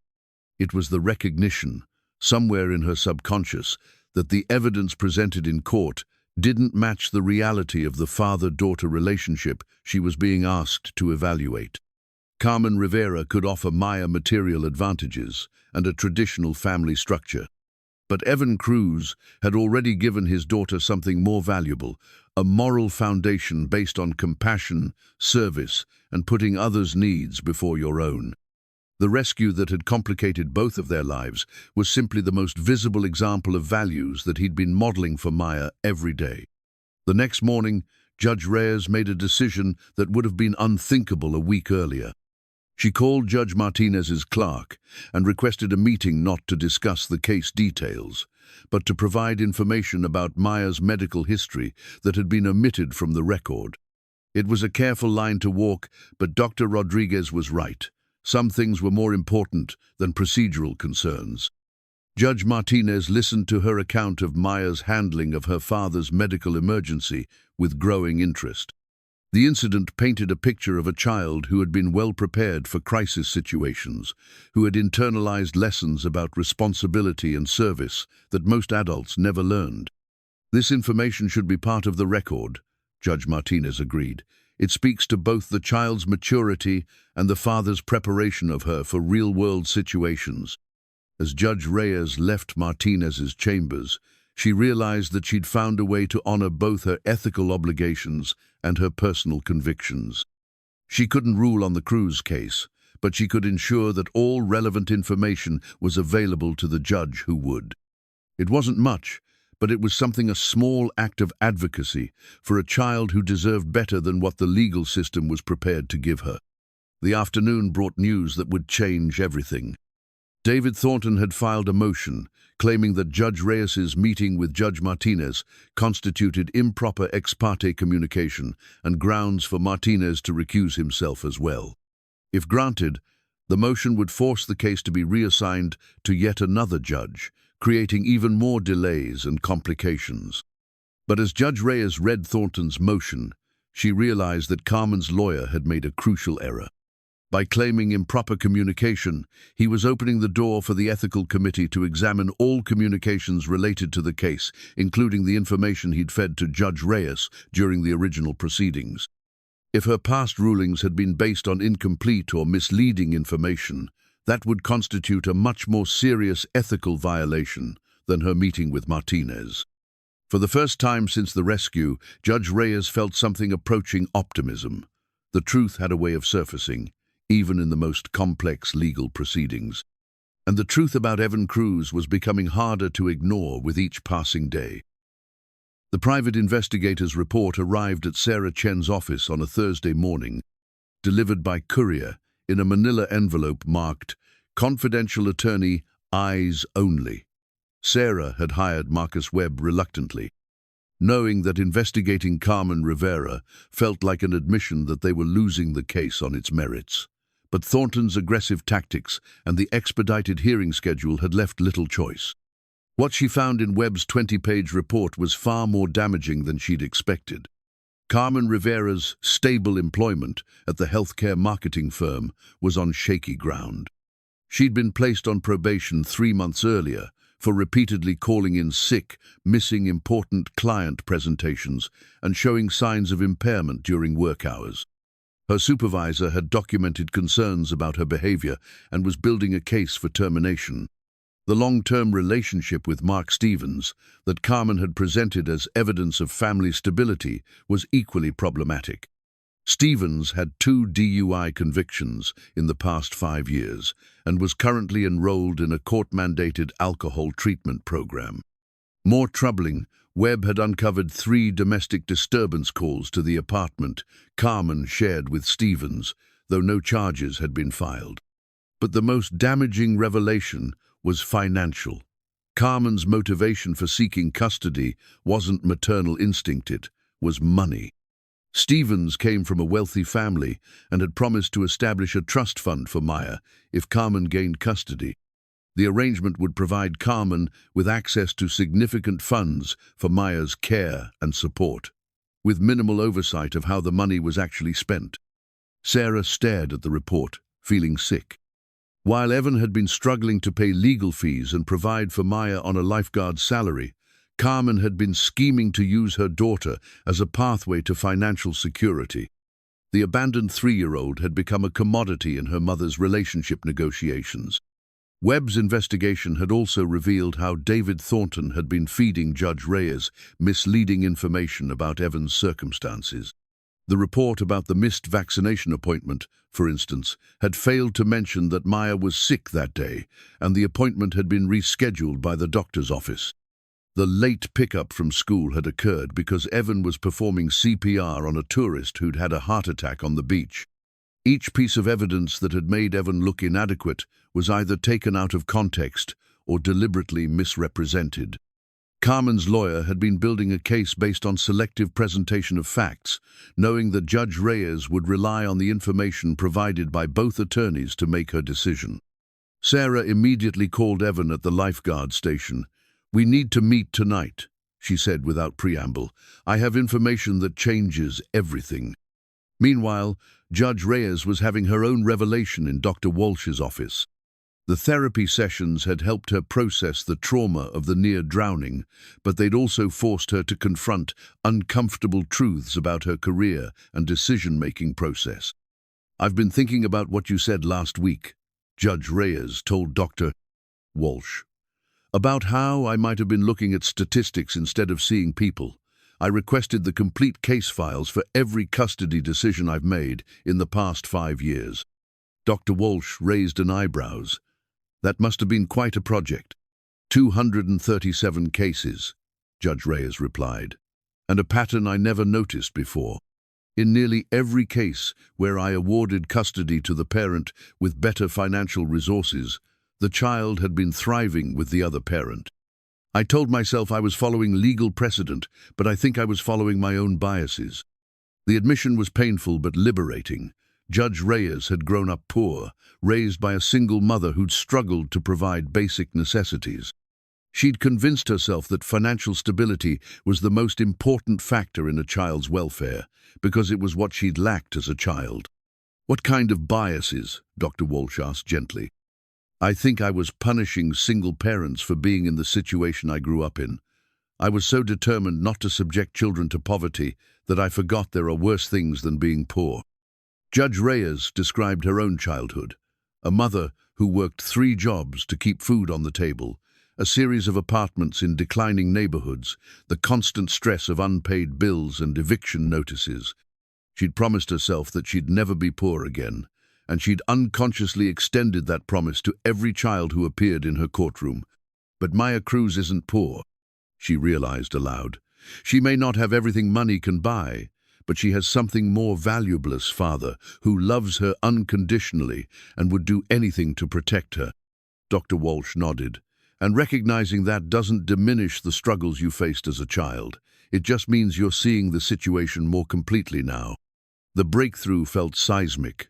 For the first time in her career, Judge Reyes was questioning not just individual decisions, but the entire framework she'd used to evaluate family situations. She'd been so focused on preventing the kind of childhood she'd experienced that she'd risked creating different kinds of harm. That evening, Evan sat in Sarah Chen's office and listened to her read from the private investigator's report. Each revelation felt like a punch to the gut, not because the information was surprising, but because it confirmed his worst fears about Carmen's motives. She never wanted Maya back because she missed her, he said quietly. She wanted her back because she was worth something to Mark Stevens. Sarah nodded grimly. The financial arrangement is documented in text messages between Carmen and Stevens. They refer to Maya as the investment and discuss how the trust fund money could be used for their own purposes. Evan thought about Maya's confusion when Carmen had appeared at her school, the calculated way Carmen had spoken about their future together. His ex-wife hadn't been reaching out to her daughter, she'd been appraising an asset. "What does this mean for the hearing?" he asked. "It means we have grounds to expose Carmen's real motivations and to challenge every piece of evidence Thornton presented to Judge Reyes. More importantly, it means we can request an investigation into whether Judge Reyes's original rulings were based on deliberately misleading information." The implications were staggering. If Carmen's lawyer had been feeding false or incomplete information to Judge Reyes, it wouldn't just vindicate Evan, it would call into question other cases where Thornton had represented clients. The ethical violations could end his career and lead to criminal charges for fraud. But Sarah was also concerned about the personal cost to Judge Reyes. If we pursue this angle, Althea Reyes is going to discover that she's been making decisions based on lies for months. That's going to be devastating for someone who's built her career on careful, informed judgment. Evan was quiet for a long moment, processing the implications. Judge Reyes had already been through enough: the near drowning, the forced recusal, the ethics inquiry. Learning that she'd been manipulated by Carmen's lawyer would add another layer of trauma to an already difficult situation. "She has a right to know," he said finally. "If Thornton was feeding her false information, it wasn't just my case that was affected. How many other families might have been hurt by his tactics?" Sarah nodded reluctantly. She knew Evan was right, but she also knew that exposing Thornton's deception would send shockwaves through the family court system. Judges relied on attorneys to present accurate information. If that trust had been systematically violated, it would call dozens of rulings into question. "There's something else," Sarah said, pulling out another section of Webb's report. "Carmen's drug use." The investigator found evidence of cocaine possession charges that were expunged from her record. The charges were filed just 6 months before she abandoned Maya. The timeline was damning. Carmen hadn't left because motherhood was too difficult. She'd left because she was struggling with addiction and facing potential jail time. The expunged charges explained her sudden departure and her 2-year absence. She'd been in treatment, not pursuing career opportunities as her lawyer had claimed. "The treatment records are sealed," Sarah continued, but Webb was able to confirm that she completed a residential program in Arizona. That's where she was when Maya had her appendectomy, not on a business trip. Evan felt a familiar surge of anger at Carmen's lies, but underneath it was something unexpected: pity. Addiction was a disease, and Carmen had clearly been struggling with demons that went far beyond simple selfishness. But that didn't excuse her current manipulation of Maya or her willingness to traumatize their daughter for financial gain. "What about now?" he asked. "Is she still using?" Webb couldn't confirm current drug use, but her work performance issues and the domestic disturbance calls suggest ongoing problems, either addiction or something else that's affecting her stability. Sarah closed the report and leaned back in her chair. Evan, I need to ask you something difficult. Are you prepared for Maya to learn about her mother's problems? If we present this evidence, it's going to become public record. Someday, Maya will be old enough to understand what her mother was really doing. Evan thought about his daughter's innocent trust, her belief that people were basically good, her drawings of superheroes and happy families. The truth about Carmen would shatter some of that innocence, but lies had a way of causing even more damage in the long run. Maya deserves to know the truth about her life, he said. Maybe not all the details right now, but she deserves to understand why her mother left and why she came back. I won't build our future on deception. The next morning, Judge Reyes received a call that would change her understanding of everything that had happened over the past months. Sarah Chen had requested an emergency meeting to present new evidence that had bearing on the judicial ethics inquiry. The meeting was scheduled for that afternoon, with representatives from the Ethics Committee present. Judge Reyes sat in the conference room as Sarah methodically presented Webb's findings. Each revelation hit her like a physical blow.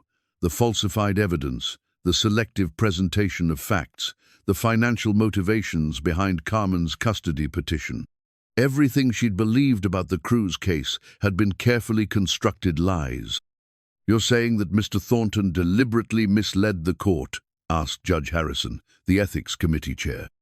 I'm saying that Mr. Thornton presented incomplete and misleading information while knowing the full facts, Sarah replied carefully. The missed vaccination appointment, for instance. He presented it as evidence of neglect while knowing that Maya was sick and the appointment had been rescheduled by the doctor's office. Judge Reyes felt sick as she realized the implications. How many of my rulings were based on this kind of selective information? We've only investigated the Cruz case, Sarah said, but given Mr. Thornton's pattern of behavior, there might be others. Judge Harrison was taking detailed notes, his expression growing darker with each revelation. Deliberate deception of the court was a serious offense that could result in disbarment and criminal charges. But the broader implications were even more troubling. If one attorney was systematically misleading judges, how many others might be doing the same? Judge Reyes, Sarah said gently, there's something else you should know. Mr. Cruz specifically asked me to make sure you understood that he doesn't blame you for the original rulings. He recognizes that you were making decisions based on the information you were given. The kindness in Evan's message was almost too much to bear. Judge Reyes had been prepared to separate him from his daughter based on lies, and his response was to offer her absolution. It was exactly the kind of character that Maya needed in a father, and exactly the kind of character that the legal system had failed to recognize. After the meeting, Judge Reyes sat alone in her chambers, trying to process what she'd learned. Her careful, methodical approach to jurisprudence had been turned against her by an attorney who understood how to manipulate her reliance on documentation and precedent. She'd been played, and the result had almost been the destruction of a loving family. But there was something else in the investigator's report that troubled her even more. The evidence that Carmen was using Maya as a financial asset. Judge Reyes had seen enough custody cases to recognize the signs of parental alienation and exploitation, but she'd missed them in this case because the lawyer had presented such a convincing alternative narrative. That evening, she did something she'd never done before in her judicial career. She drove to the beach where Evan worked, hoping to find him at the end of his shift. She needed to apologize, not just for the legal complications, but for failing to see what should have been obvious from the beginning. She found him cleaning equipment at the lifeguard station, his movements methodical and purposeful even at the end of a long day. When he saw her approaching, he stopped what he was doing and walked over to meet her. "Judge Reyes," he said, his voice carefully neutral, "is everything okay?" "I came to apologize," she said without preamble, "for not seeing what was right in front of me, for letting myself be misled by someone who was more interested in winning than in Maya's welfare." Evan was quiet for a moment, studying her face in the fading afternoon light. "You were trying to do your job. You can't apologize for trusting that people were telling you the truth. But I should have looked deeper. I should have seen that the evidence didn't match the reality of your relationship with Maya. Maybe, Evan said, but you saw it eventually. That's what matters. Judge Reyes felt tears forming in her eyes. I almost destroyed your family because I was too focused on rules and precedent to see the people behind the case files. But you didn't destroy us, Evan said gently, and now Maya has a chance at the kind of justice she actually deserves. As Judge Reyes drove home from the beach, she realized that Evan Cruz had taught her something more valuable than any law book or judicial seminar. Sometimes the most important decisions required not just legal expertise, but human wisdom and the courage to look beyond surface appearances to deeper truths. The next phase of the custody battle would be different. The lies had been exposed, the real motivations revealed, and the true character of both parents finally visible. Justice, it seemed, had a way of surfacing even when people tried to bury it under deception and manipulation. Maya's diary lay open on her small desk, its pink pages filled with the careful handwriting of a 7-year-old who was trying to make sense of a world that had suddenly become very complicated. Evan discovered it by accident when he was helping her clean her room the night before the final custody hearing, and the entries broke his heart with their innocent wisdom and desperate hope. Dear Diary, the most recent entry read, "Mommy wants me to live with her and Mark, but I don't want to. Mark smells like the bitter medicine Dr. Rodriguez gives me when I'm sick, and he gets loud when he watches TV. Daddy never gets loud except when he's warning people about dangerous waves. I wish I could tell the judge that I want to stay with Daddy, but Sarah says kids don't get to choose until they're older. That doesn't seem fair because it's my life." Evan sat on the edge of Maya's bed, reading entry after entry that revealed his daughter's mature understanding of the situation. She knew more than the adults had given her credit, for she'd overheard phone conversations, picked up on Carmen's artificial affection, noticed Mark Stevens' drinking problem during her supervised visits. Most heartbreaking of all, she understood that her opinion might not matter in the final decision. "Daddy looks sad all the time now," another entry read. "He tries to hide it, but I can tell because his smile doesn't reach his eyes like it used to.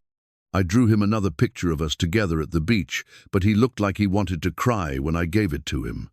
I think he's scared too. I don't understand why grown-ups make everything so complicated. I love Daddy, and he loves me. Isn't that enough?" The final entry was dated that morning.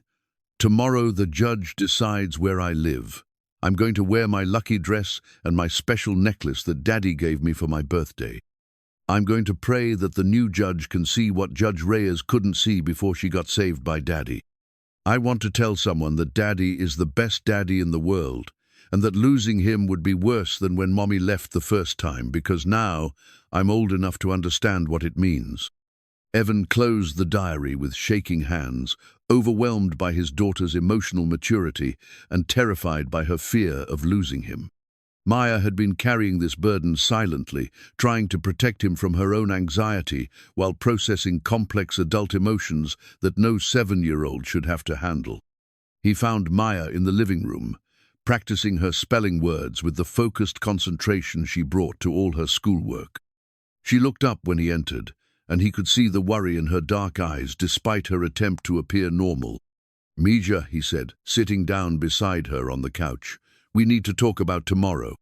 Maya set down her pencil and turned to face him, her expression serious. "Are you going to tell me that everything will be okay, even if it might not be?" The question caught him off guard with its directness. Maya had always been perceptive, but her recent experiences had aged her in ways that made his chest ache. "I'm going to tell you the truth," he said. "Tomorrow, Judge Martinez will decide where you live. I'm hoping and praying that you get to stay with me, but I can't promise that's what will happen." Maya nodded solemnly. "I know. I've been listening to your phone calls with Sarah." "Oh, sweetheart." Evan pulled her into his arms, holding her close. "You shouldn't have to worry about grown-up problems." "But they're not just grown-up problems if they're about me," Maya pointed out with 7-year-old logic. "It's my life, too." Evan realized that Maya was right. The adults had been so focused on protecting her from the stress of the custody battle that they'd forgotten she was the person most affected by its outcome. She deserved to have her voice heard, even if the legal system wasn't designed to listen to children her age. "Maya," he said carefully, "if you could tell Judge Martinez one thing tomorrow, what would it be?" Maya was quiet for a long moment, her face scrunched up in concentration. "I would tell him that home isn't about having the biggest house or the most money. Home is where someone loves you enough to teach you how to be brave and kind and helpful. Daddy taught me how to call 911 when he got sick, and how to swim so I'll be safe in the ocean, and how to help people who need help. That's what makes a good home." The simplicity and truth of her words left Evan speechless. Maya had articulated something that all the legal briefs and expert testimony had failed to capture. Family wasn't about meeting external criteria for adequacy, but about creating an environment where children could grow into the best versions of themselves. Meanwhile, across town, Judge Martinez was reviewing the updated case files that had been submitted following the private investigator's revelations. The evidence against Carmen Rivera and her attorney was damning, but Martinez was a careful judge who wanted to ensure that his decision was based on current circumstances rather than past mistakes. He'd ordered new psychological evaluations for all parties, including Maya, and the results had been illuminating. Maya's evaluation showed a remarkable level of emotional stability and maturity, with strong attachment to her father and anxiety about potential separation from him. Carmen's evaluation revealed ongoing issues with impulse control and difficulty accepting responsibility for past actions. Most telling was Mark Stevens' evaluation. The court-appointed psychologist had noted indicators of alcohol dependency and anger management issues that made him unsuitable as a parental figure. The domestic disturbance calls that Webb had uncovered were part of a pattern of volatile behavior that posed potential risks to a child.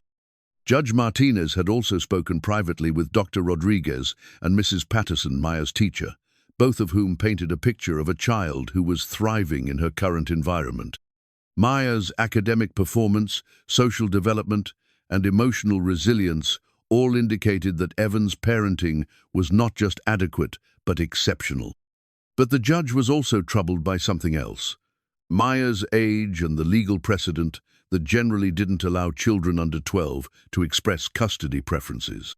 The child was clearly intelligent and mature enough to understand her situation, yet the system provided no formal mechanism for her voice to be heard. That evening, Judge Martinez made an unusual decision. He called both attorneys to inform them that he would be conducting an in-camera interview with Maya, private conversation in his chambers, where she could express her feelings without the pressure of a formal courtroom setting. "This is highly irregular," David Thornton protested when Sarah Chen called to inform Evan of the judge's decision. "Children Maya's age aren't considered competent to make custody decisions." "The judge isn't asking her to make a decision," Sarah replied firmly. "He's giving her an opportunity to provide input about her own life. That's entirely within his discretion." Evan felt a mixture of hope and terror at the news. Maya was articulate and mature for her age, but she was still a 7-year-old who would be speaking to a judge about whether she could stay with the only parent who'd been consistently present in her life. The pressure on her would be enormous. Judge Reyes, meanwhile, was facing her own moment of reckoning. The Judicial Ethics Committee had completed their preliminary investigation and concluded that she had been the victim of deliberate deception rather than the perpetrator of judicial misconduct. The committee was now focusing their attention on David Thornton's conduct and its potential impact on other cases. But vindication by the Ethics Committee didn't erase Judge Reyes's sense of responsibility for what had happened. She'd been manipulated, but she'd also allowed herself to be guided by biases that had nearly resulted in a terrible injustice. The therapy sessions with Dr. Walsh had helped her understand the psychological roots of her decision-making, but understanding wasn't the same as forgiveness. She'd made a decision that would have surprised anyone who knew her professional reputation. She was going to attend Maya's custody hearing as an observer. Not to influence the proceedings, but to witness the resolution of a case that had changed her understanding of justice and her own role in administering it. The night before the hearing, Evan lay awake thinking about the journey that had brought them to this point. The rescue that had seemed like such a clear-cut moment of heroism had unleashed a cascade of complications that had tested every assumption about justice, family, and the nature of doing the right thing. But as he listened to Maya's steady breathing from her bedroom, Evan realized that the complications had also revealed truths that might have remained hidden otherwise. Carmen's real motivations, Thornton's deceptive tactics, Judge Reyes's capacity for growth and self-reflection of it had been exposed by the simple act of saving someone's life. Tomorrow, Judge Martinez would decide whether Maya would stay with the father who'd raised her or go to live with the mother who'd abandoned her and the man who saw her as a financial opportunity. The legal arguments had been made, the evidence presented, the expert opinions filed. Now, it would come down to something simpler and more fundamental, whether the system could recognize love when it saw it, and whether justice could triumph over technicality. Maya's diary entries had expressed it perfectly. It was her life, and she deserved to have her voice heard in determining how it would unfold. As Evan finally drifted off to sleep, he thought about the superhero in Maya's drawing, cape flowing as he pulled someone from the waves. Tomorrow, he would need to be that hero again, not by diving into dangerous waters, but by fighting for the right of a little girl to stay with the parent who loved her most. The ocean outside his window was calm, its waves lapping gently against the shore. But Evan knew that calm seas could change quickly, and that sometimes the most important battles were fought not against natural forces, but against human institutions that had lost sight of their fundamental purpose, protecting those who couldn't protect themselves. The courtroom was fuller than anyone had expected for a custody hearing. Word had spread through the legal community about the dramatic revelations in the Cruz case, and several attorneys had come to observe how Judge Martinez would handle the fallout from David Thornton's deceptive practices. In the back row, Judge Reyes sat quietly, her presence unobtrusive but significant. Maya wore her lucky dresser blue sundress with white flowers that Evan had bought for her 7th birthday and the small silver necklace he'd given her the previous Christmas. She sat between Evan and Sarah Chen, her small hands folded in her lap, trying to look brave despite the intimidating formal setting. Judge Martinez's gavel rested on the bench like a symbol of the authority that would determine Maya's future. The judge himself appeared tired but resolved, carrying the weight of a decision that would affect not just this family but potentially others, if his ruling set new precedents for handling attorney misconduct. "Before we begin," Judge Martinez announced, "I want to address the elephant in the room. This court has received evidence that Mr. Thornton may have presented misleading information in previous proceedings. While those allegations are being investigated separately, they have informed my review of all evidence in this case." David Thornton shifted uncomfortably at the plaintiff's table. Carmen sat beside him, her usual composure cracked by the revelations about her true motivations and Mark Stevens' background. She'd been expecting a routine custody transfer based on her improved circumstances. Instead, she was facing questions about her integrity and fitness as a parent.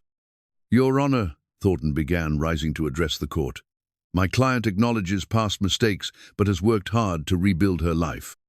The allegations about her current situation are based on speculation and irrelevant to her ability to provide for Maya's future."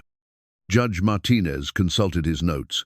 "Mr. Thornton, the court has received evidence that your client's primary motivation for seeking custody involves financial arrangements with Mr. Stevens that would benefit her personally. How do you respond to that allegation?" The question hung in the air like an accusation.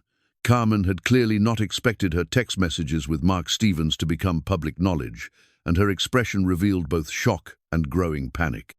"Those messages were taken out of context, Your Honor. Ms. Rivera is naturally concerned about providing financial security for her daughter. By referring to Maya as the investment," Judge Martinez's voice carried a sharp edge that made everyone in the courtroom tense. "By discussing how trust fund money could be redirected for adult purposes." Sarah Chen rose to present the evidence that had emerged from the private investigation. Each revelation landed like a hammer blow. Carmen's work problems, Mark Stevens' drinking, the domestic disturbance calls, the expunged drug charges that explained her original abandonment of Maya.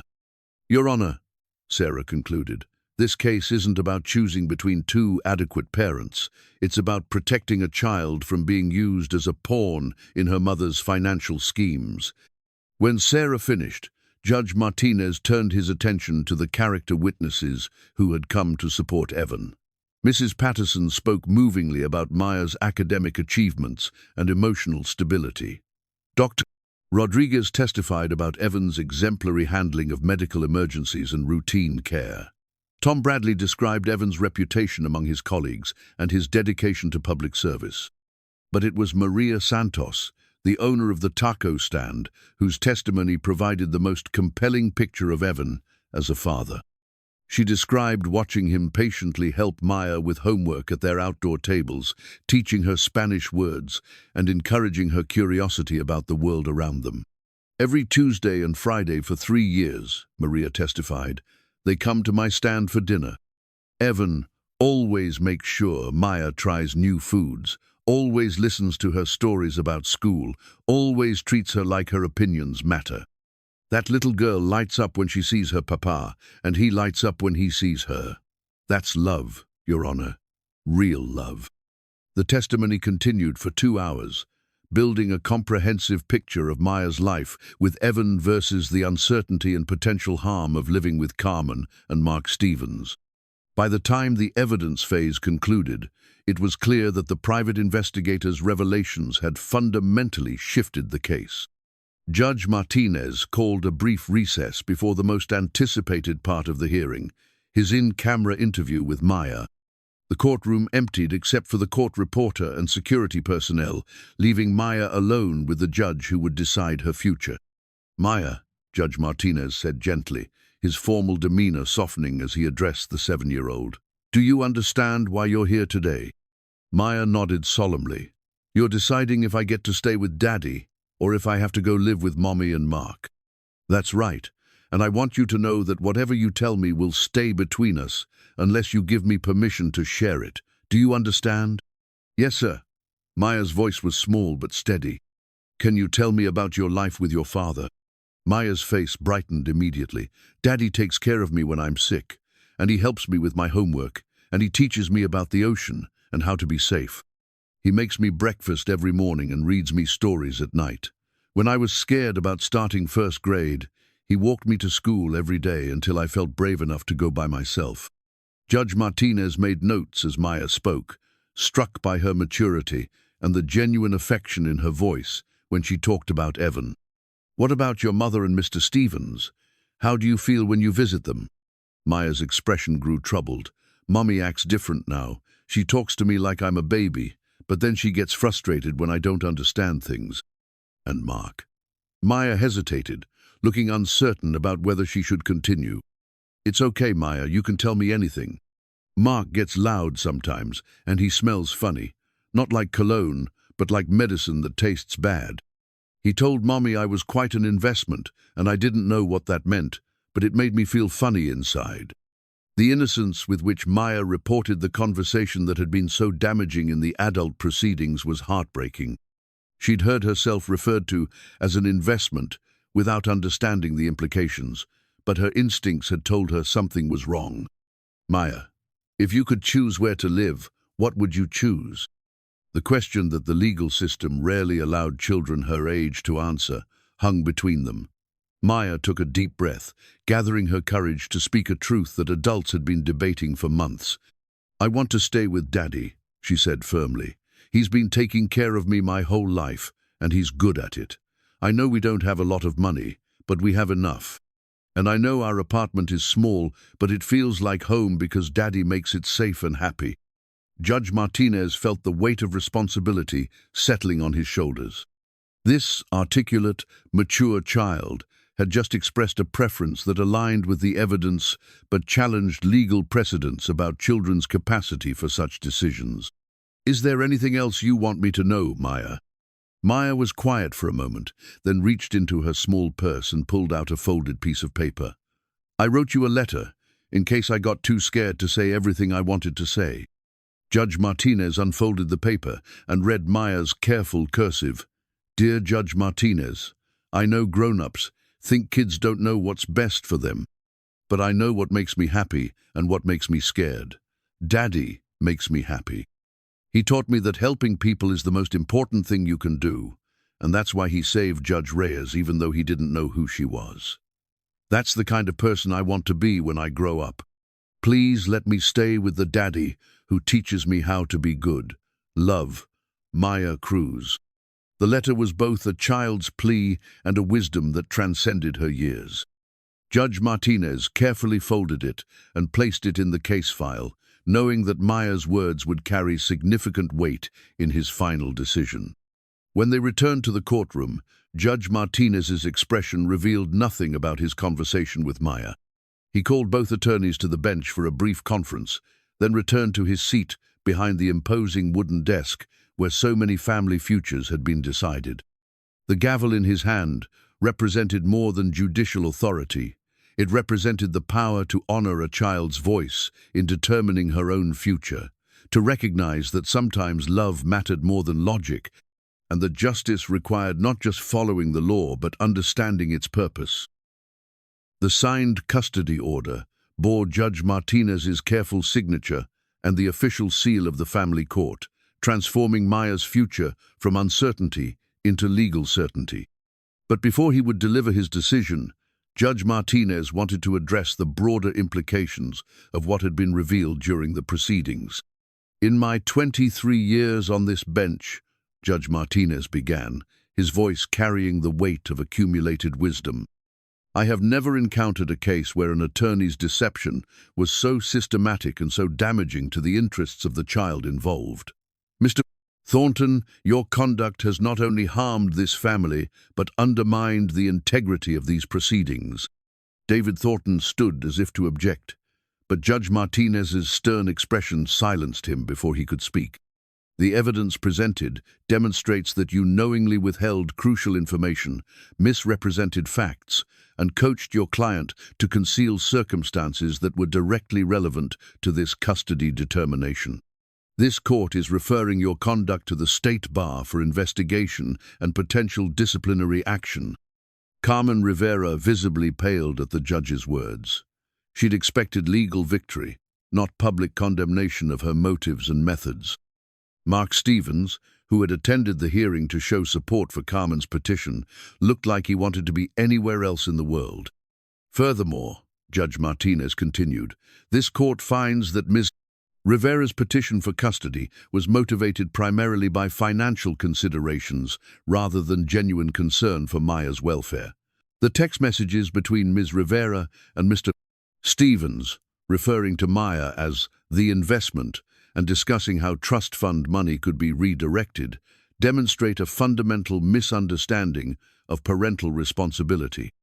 Judge Martinez turned his attention to the custody order that would determine Maya's future. Maya herself sat perfectly still between Evan and Sarah Chen, her small hands gripping the sides of her chair as she waited to learn whether she would stay with the only parent she really remembered. "However," the judge said, his tone softening slightly, "this case has also demonstrated something remarkable about the resilience of families and the power of love to overcome legal obstacles. Maya Cruz is an extraordinary child, mature, articulate, and emotionally stable. Her success is a direct reflection of the quality of parenting she has received." Evan felt his heart pounding as Judge Martinez prepared to announce his decision. Maya's small hand slipped into his, and he squeezed it gently, trying to convey reassurance he didn't entirely feel. "The evidence before this court overwhelmingly supports one conclusion. Maya Cruz has thrived in her father's care. Her academic achievement, social development, and emotional maturity all indicate that Mr. Cruz has provided not just adequate parenting, but exceptional parenting under challenging circumstances." Judge Martinez looked directly at Maya, acknowledging her presence as more than just the subject of adult deliberations. "Maya, I want you to know that I carefully considered everything you told me in my chambers. Your voice matters in these proceedings, and your wisdom impressed me greatly. Maya's eyes widened at being addressed directly by the judge. In her limited experience with courtrooms, adults talked about children but rarely to them. Therefore, Judge Martinez announced, lifting the custody order. This court awards full physical and legal custody of Maya Cruz to her father, Evan Cruz. Rivera's petition for custody is denied. The words hit the courtroom like a thunderclap. Evan felt his knees go weak with relief, while Maya's face broke into the first genuine smile she'd worn in weeks. Carmen Rivera looked stunned, as if she couldn't believe that her carefully planned legal strategy had failed so completely. Furthermore, Judge Martinez continued, given the evidence of Ms. Rivera's deceptive conduct and Mr. Stevens' unsuitability as a parental figure, this court is suspending Ms. Rivera's visitation rights, pending completion of court-ordered counseling and substance abuse evaluation. The additional restrictions were unexpected but necessary. Judge Martinez had seen enough evidence of Carmen's instability and poor judgment to conclude that unsupervised contact with Maya could be harmful. Sarah Chen rose to address the court. Your Honor, Mr. Cruz would like to thank the court for its careful consideration of this case. He bears no ill will toward Ms. Rivera and hopes that she will take advantage of the counseling resources to address her underlying issues. The grace in Evan's response impressed everyone present. Despite everything Carmen had put them through, he wasn't seeking revenge, just the right to continue raising his daughter in peace. Judge Martinez looked at Carmen Rivera with something approaching sympathy. Ms. Rivera, you have an opportunity here to address the issues that led to these circumstances. If you choose to do the work required, supervised visitation could be restored in the future, but that will depend entirely on your commitment to genuine change. Carmen nodded mutely, tears streaming down her face. Whether they were tears of regret, disappointment, or genuine remorse was unclear, but for the first time since the proceedings began, she looked like someone who understood the magnitude of what she'd lost. Mark Stevens stood to leave with Carmen, but Judge Martinez's voice stopped him. Mr. Stevens, this court strongly advises you to have no further contact with Maya Cruz. Your background check reveals circumstances that make you unsuitable for any role in this child's life. As Carmen and Mark Stevens left the courtroom, their defeated posture contrasted sharply with the celebration beginning around Evan and Maya. Mrs. Patterson hugged them both, tears of joy in her eyes. Dr. Rodriguez shook Evan's hand with genuine warmth. Tom Bradley and Maria Santos beamed with satisfaction at seeing justice finally served. But the person whose reaction meant the most to Evan was Maya herself. She looked up at him with shining eyes and said, "We get to stay together, Daddy. Really stay together." "Really stay together," Evan confirmed, lifting her into his arms and holding her close. "Forever and always, mija." Judge Reyes approached them quietly as the courtroom began to empty. Her presence still carried the weight of judicial authority, but her expression was soft with genuine emotion. "Mr. Cruz," she said formally, then paused and began again. "Evan, I wanted to congratulate you and to apologize once more for how long this process took." Evan shifted Maya to one arm so he could extend his hand to Judge Reyes. "No apologies necessary, Your Honor. The system worked the way it was supposed to, eventually." "Maya," Judge Reyes said, addressing the little girl directly, "I understand you have a drawing for me." Maya's face lit up with excitement. "Daddy, can we give her the picture now?" Evan nodded, and Maya carefully pulled the folded superhero drawing from her small purse. She handed it to Judge Reyes with the solemnity of someone presenting an important gift. Judge Reyes unfolded the drawing and studied it carefully, the crayon superhero pulling a woman from bright blue waves, the smiling sun, the rainbow over the ocean. But what moved her most was the signature at the bottom, "For the lady Daddy saved, from Maya Cruz, age 7. "It's beautiful, Maya," Judge Reyes said, her voice thick with emotion. "I'll treasure it always." As they prepared to leave the courthouse, Judge Martinez called Evan back for a private word. "Mr. Cruz, I want you to know that Maya's testimony in chambers was remarkable. She demonstrated wisdom and maturity that many adults lack. You should be very proud of the young woman you're raising." Thank you, Your Honor. She's taught me as much as I've taught her. I'm also recommending that this case be studied by the Judicial College as an example of how attorney misconduct can compromise family court proceedings. Your experience may help prevent other families from facing similar situations. Walking out of the courthouse into the bright afternoon sunshine, Evan felt like he was emerging from a long tunnel. The custody battle that had consumed his life for 2 years was finally over, and Maya was officially, legally, permanently his daughter. Maya slipped her hand into his as they walked toward their car. "Daddy, can we go to the beach now? I want to see where you work, where you saved Judge Reyes. I want to say thank you to the ocean for bringing us together." Evan smiled at his daughter's request, understanding her need to visit the place where their story had taken its dramatic turn. "Of course, Mija. We have all the time in the world now." As they drove toward Sunset Beach, Evan reflected on the journey that had brought them to this moment. The rescue that had seemed to complicate everything had actually simplified it, stripping away the legal maneuvering and false evidence to reveal the truth that had been there all along. Love was the only qualification that really mattered in parenting. The beach was busy with afternoon visitors, but Evan's colleagues at the lifeguard station welcomed them with cheers and congratulations. Tom Bradley had heard the news from Sarah Chen and had already spread the word among the beach patrol team. "This calls for a celebration," Tom announced, producing a small cake that the lifeguards had apparently prepared in advance. Though I think we all knew how this was going to turn out once the truth came to light. Maya beamed at the attention, finally able to enjoy being the center of positive attention rather than legal scrutiny. She helped Evan blow out the candles on the cake, making a wish that she whispered to him, "I wish that Judge Reyes finds someone who makes her as happy as you make me." The innocent generosity of the wish touched everyone who heard it. Even after everything Carmen and her lawyer had put them through, Maya's first thought was for someone else's happiness.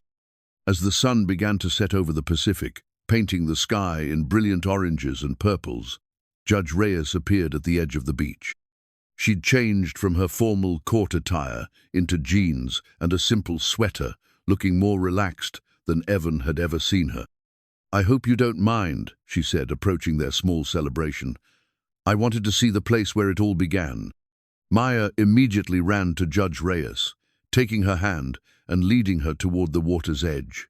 "This is where Daddy saved you," she announced proudly. "Right here where the waves are biggest." Judge Reyes stood at the spot where Evan had pulled her from the churning water, looking out at the ocean with new appreciation for its power and unpredictability. "It's beautiful," she said. "I can see why you love working here." "It's different every day," Evan replied, joining them at the water's edge. "The ocean keeps you humble, reminds you that there are forces bigger than yourself." "Like justice," Judge Reyes observed quietly. "Real justice, not just legal procedure." They stood together in comfortable silence, watching the waves roll in and out with eternal rhythm. The crisis that had brought them together was over, but the connection forged by crisis remained.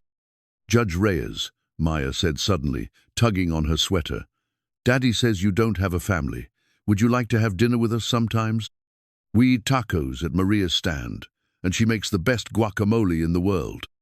The invitation was so innocent and genuine that Judge Reyes felt tears forming in her eyes. This child, who had every reason to resent the judge who had prolonged her family's suffering, was offering friendship and inclusion. "I would like that very much, Maya," Judge Reyes replied. "But you should know that judges have to be careful about personal relationships with people who have appeared in their courtrooms." "But you're not my judge anymore," Maya pointed out with 7-year-old logic. "Judge Martinez is my judge now, so we can be friends." Evan smiled at his daughter's reasoning. "Maya's right. The case is closed, and we're just people now. If you'd like to join us for dinner sometime, we'd be honored to have you." Judge Reyes looked at this father and daughter who had changed her understanding of everything she thought she knew about justice and family. Evan Cruz had saved her life in more ways than one, pulling her from the ocean and showing her that heroism wasn't about grand gestures, but about daily acts of love and service. "I'd like that very much," she said finally, "but I should warn you I'm still learning how to be just a person instead of a judge." "We're good teachers," Maya said confidently. "Daddy taught me how to be brave, and I can teach you how to be fun." As they walked back toward the lifeguard station, where the celebration was winding down, Judge Reyes realized that this was what she'd been missing in her carefully ordered life: the messiness and joy of genuine human connection. She'd spent 15 years maintaining professional distance from the people whose lives she affected, telling herself it was necessary for objectivity. But objectivity without compassion wasn't justice, it was just bureaucracy. The custody order in her purse, one that made Maya's future with Evan official and permanent, represented more than a legal decision. It represented the possibility that the system could still recognize love when it saw it, that justice could still triumph over technicality, and that sometimes the most important rescues happened not in the ocean, but in courtrooms where children's futures hung in the balance. As the evening stars began to appear over the Pacific, Evan realized that the story that had begun with a rescue was really about salvation, not just Judge Reyes being saved from drowning, but all of them being saved from a system that had temporarily lost sight of its fundamental purpose: protecting families and serving justice rather than just following rules. The gavel had fallen, the decision was final, and Maya Cruz would grow up with the father who had never stopped fighting for her.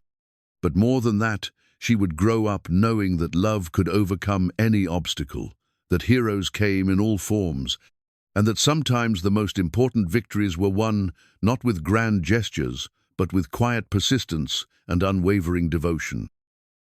6 months after the custody hearing, the wedding ring that Judge Reyes had worn for 15 years sat in a small jewelry box on her dresser, finally removed from the finger where it had remained long after her marriage had ended. The ring represented a relationship built on professional compatibility rather than love, a union that had failed because both partners had been more committed to their careers than to each other. But this Saturday morning was different from the hundreds of solitary weekends that had preceded it. Judge Reyes had begun asking friends to call her Althea outside the courthouse, was getting ready for a day at the beach with Evan and Maya, a ritual that had become precious to all three of them over the past months. The friendship that had grown between them was careful and gradual, built on mutual respect and Maya's irrepressible enthusiasm for bringing people together. What had started as occasional dinners at Maria's taco stand had evolved into weekend outings, school events where Althea cheered for Maya's academic achievements, and quiet evenings where two adults who had found each other in the most unlikely circumstances talked about everything except the legal case that had brought them together. Maya had been promoted to 3rd grade after testing showed she was reading at a 5th grade level. Her teacher, Mrs. Henderson, marveled at the 8-year-old's confidence and maturity, attributes that had been strengthened rather than damaged by her experience with the custody battle. Maya had learned that she had a voice that mattered, that adults could be trusted to listen to children's concerns, and that love was strong enough to overcome even legal challenges. Evan had been promoted to head lifeguard for the entire beach district, a position that came with better pay, benefits, and the respect of his colleagues throughout the region. The rescue that had initially complicated his life had ultimately enhanced his reputation, leading to speaking engagements about water safety and several commendations from the mayor's office. More importantly, the financial stability allowed him to move into a larger apartment with a real bedroom for Maya and enough space for the life they were building together. But the most significant change was in Althea herself. The therapy sessions with Dr. Walsh had continued, helping her understand not just the trauma of the near drowning, but the emotional isolation that had characterized her entire adult life. She'd spent so many years defining herself by her professional role that she'd forgotten how to simply be human in relationship with others. The beautiful thing about second chances, Dr. Walsh had observed during one of their sessions, is that they often come disguised as disasters. Your near drowning felt like a crisis, but it opened doors to connections you never would have made otherwise. Althea was learning to trust that assessment. Her relationship with Evan had developed slowly, built on friendship and shared commitment to Maya's welfare, before evolving into something deeper. They'd been careful not to rush, both aware that their unusual beginning required extra attention to ensure that their connection was genuine, rather than born of gratitude or trauma bonding. The beach community had embraced Althea as Evan's partner and Maya's honorary stepmother with the same warmth they'd shown in supporting Evan during the custody battle. Maria Santos had started setting aside a third chair at their usual table. Tom Bradley included Althea in lifeguard family barbecues, and Dr. Rodriguez had mentioned in passing that Maya's medical forms now listed 2 emergency contacts. Carmen Rivera had completed the court-ordered counseling and substance abuse program, but she'd made no attempt to resume contact with Maya. According to the updates Sarah Chen provided, Carmen had moved to Oregon with a new boyfriend, apparently deciding that motherhood was still too complicated for her lifestyle. Maya had stopped asking about her mother's absence, focusing instead on the family she had, rather than the one she'd lost. Mark Stevens had been arrested for domestic violence in a separate incident, validating Judge Martinez's decision to prohibit his contact with Maya. The trust fund that had motivated Carmen's custody petition had been dissolved when Stevens' family learned about his legal troubles, removing the financial incentive that had driven the entire legal challenge. David Thornton had been disbarred following the state bar's investigation into his conduct. The inquiry had revealed a pattern of deceptive practices affecting multiple cases, leading to several custody decisions being overturned and families being reunited. Thornton's downfall had sent shockwaves through the family court system, leading to new protocols for verifying attorney submissions and protecting against future misconduct. This Saturday morning found Evan and Maya preparing a picnic lunch while waiting for Althea to arrive. Maya had insisted on making sandwiches herself, carefully arranging them in the cooler alongside fruit, chips, and the homemade cookies she'd baked with Althea the previous evening. "Do you think Althea will like the surprise?" Maya asked, referring to the small ceremony they'd planned for the anniversary of the rescue. "I think she'll love it, Mija," Evan replied, helping Maya pack the beach umbrella and chairs. "She's been looking forward to this day." The surprise was Maya's idea. A small celebration at the exact spot where Evan had pulled Althea from the water, complete with a toast to new beginnings and a renewal of their commitment to being a family. Maya had written a speech for the occasion, practicing it in front of the mirror until she had every word memorized. When Althea arrived, her face glowed with the kind of happiness that had been absent from her life for too many years. She'd learned to laugh at Maya's jokes, to relax into Evan's steady presence, and to trust that love didn't have to be complicated or conditional to be real. "Are you ready for our adventure?" she asked Maya, who was practically bouncing with excitement. "I've been ready since I woke up," Maya replied. "I even made you a special sandwich with that cheese you like." The drive to the beach was filled with Maya's chatter about school, friends, and her latest art projector painting of the 3 of them at the water's edge, titled "My Family," in careful 8-year-old cursive. The painting would join Maya's superhero drawing in Althea's study, visual reminders of how an act of heroism had transformed all their lives. At the beach, they set up their chairs at the spot where the rescue had occurred, now marked in Maya's mind as the place where their real story began. The waves were gentle that day, lapping peacefully at the shore without the aggressive power that had nearly claimed Althea's life 6 months earlier. "1 year ago," Maya began, reading from her carefully prepared notes, "Daddy saved Althea from drowning, but really they saved each other. Daddy saved Althea's life, and Althea saved our family by making sure the truth came out in court." Evan and Althea exchanged a look of love and amazement at Maya's wisdom. The 8-year-old had understood something that the adults had taken months to recognize. The rescue had been mutual, with each person saving the others in different but equally important ways. "And now we're all saved," Maya continued, "because we found each other and decided to be a family, not because a judge said we had to be, but because we chose to love each other." Maya raised her small cup of lemonade in a toast. To Daddy, who teaches me how to be brave. To Althea, who teaches me that grown-ups can change and become better. And to all of us together, because families are made of love, not just blood. They touched their cups together in a toast that sealed their commitment to each other and to the future they were building together.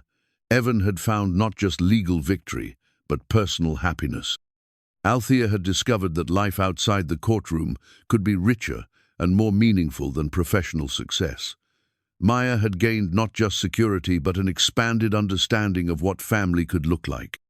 As the afternoon sun began to sink toward the horizon, painting the sky in the brilliant colors that made California sunsets famous, Evan took Althea's hand and walked with her to the water's edge. Maya ran ahead, collecting shells and chasing waves, with the fearless joy of a child who knew she was safe and loved. "Do you ever regret it?" Althea asked quietly. "The rescue that complicated everything?" Evan smiled, watching Maya splash in the shallow water. "Never. That rescue brought you into our lives and helped us become the family we were meant to be. Even with all the legal drama and media attention?" "Especially because of all that," Evan replied. "It tested us and proved that what we have is strong enough to survive anything." Althea squeezed his hand, feeling the warmth of connection that had been missing from her life for so long. "I love you both," she said simply, "more than I ever thought possible." "We love you too," Evan replied. "Maya and you were better people because you're in our lives." As they walked back toward their picnic setup, Maya came running up with her hands full of perfect shells. "Look what I found. We can make a necklace for our anniversary next year." The assumption that they would be together for many anniversaries to come filled both adults with quiet joy. Maya had accepted Althea into their family with the wholehearted enthusiasm she brought to everything she loved, and her confidence in their future together was both touching and inspiring. The beach began to empty as families packed up their belongings and headed home for dinner. Evan, Althea, and Maya were among the last to leave, reluctant to end a day that had been perfect in its simplicity and meaning. Driving home as the first stars appeared in the darkening sky, Maya fell asleep in the back seat, her head pillowed on the beach towel, clutching the shells she'd collected. In the front seat, Evan and Althea talked quietly about their plans for the future Maya's upcoming school performance, their summer vacation to the mountains, the possibility of moving in together when Althea's lease expired.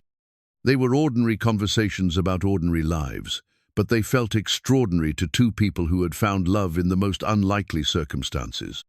The judge who had almost ruled against the lifeguard was now planning a future with him, and the little girl who had nearly lost her father was now secure in the knowledge that love could overcome any obstacle.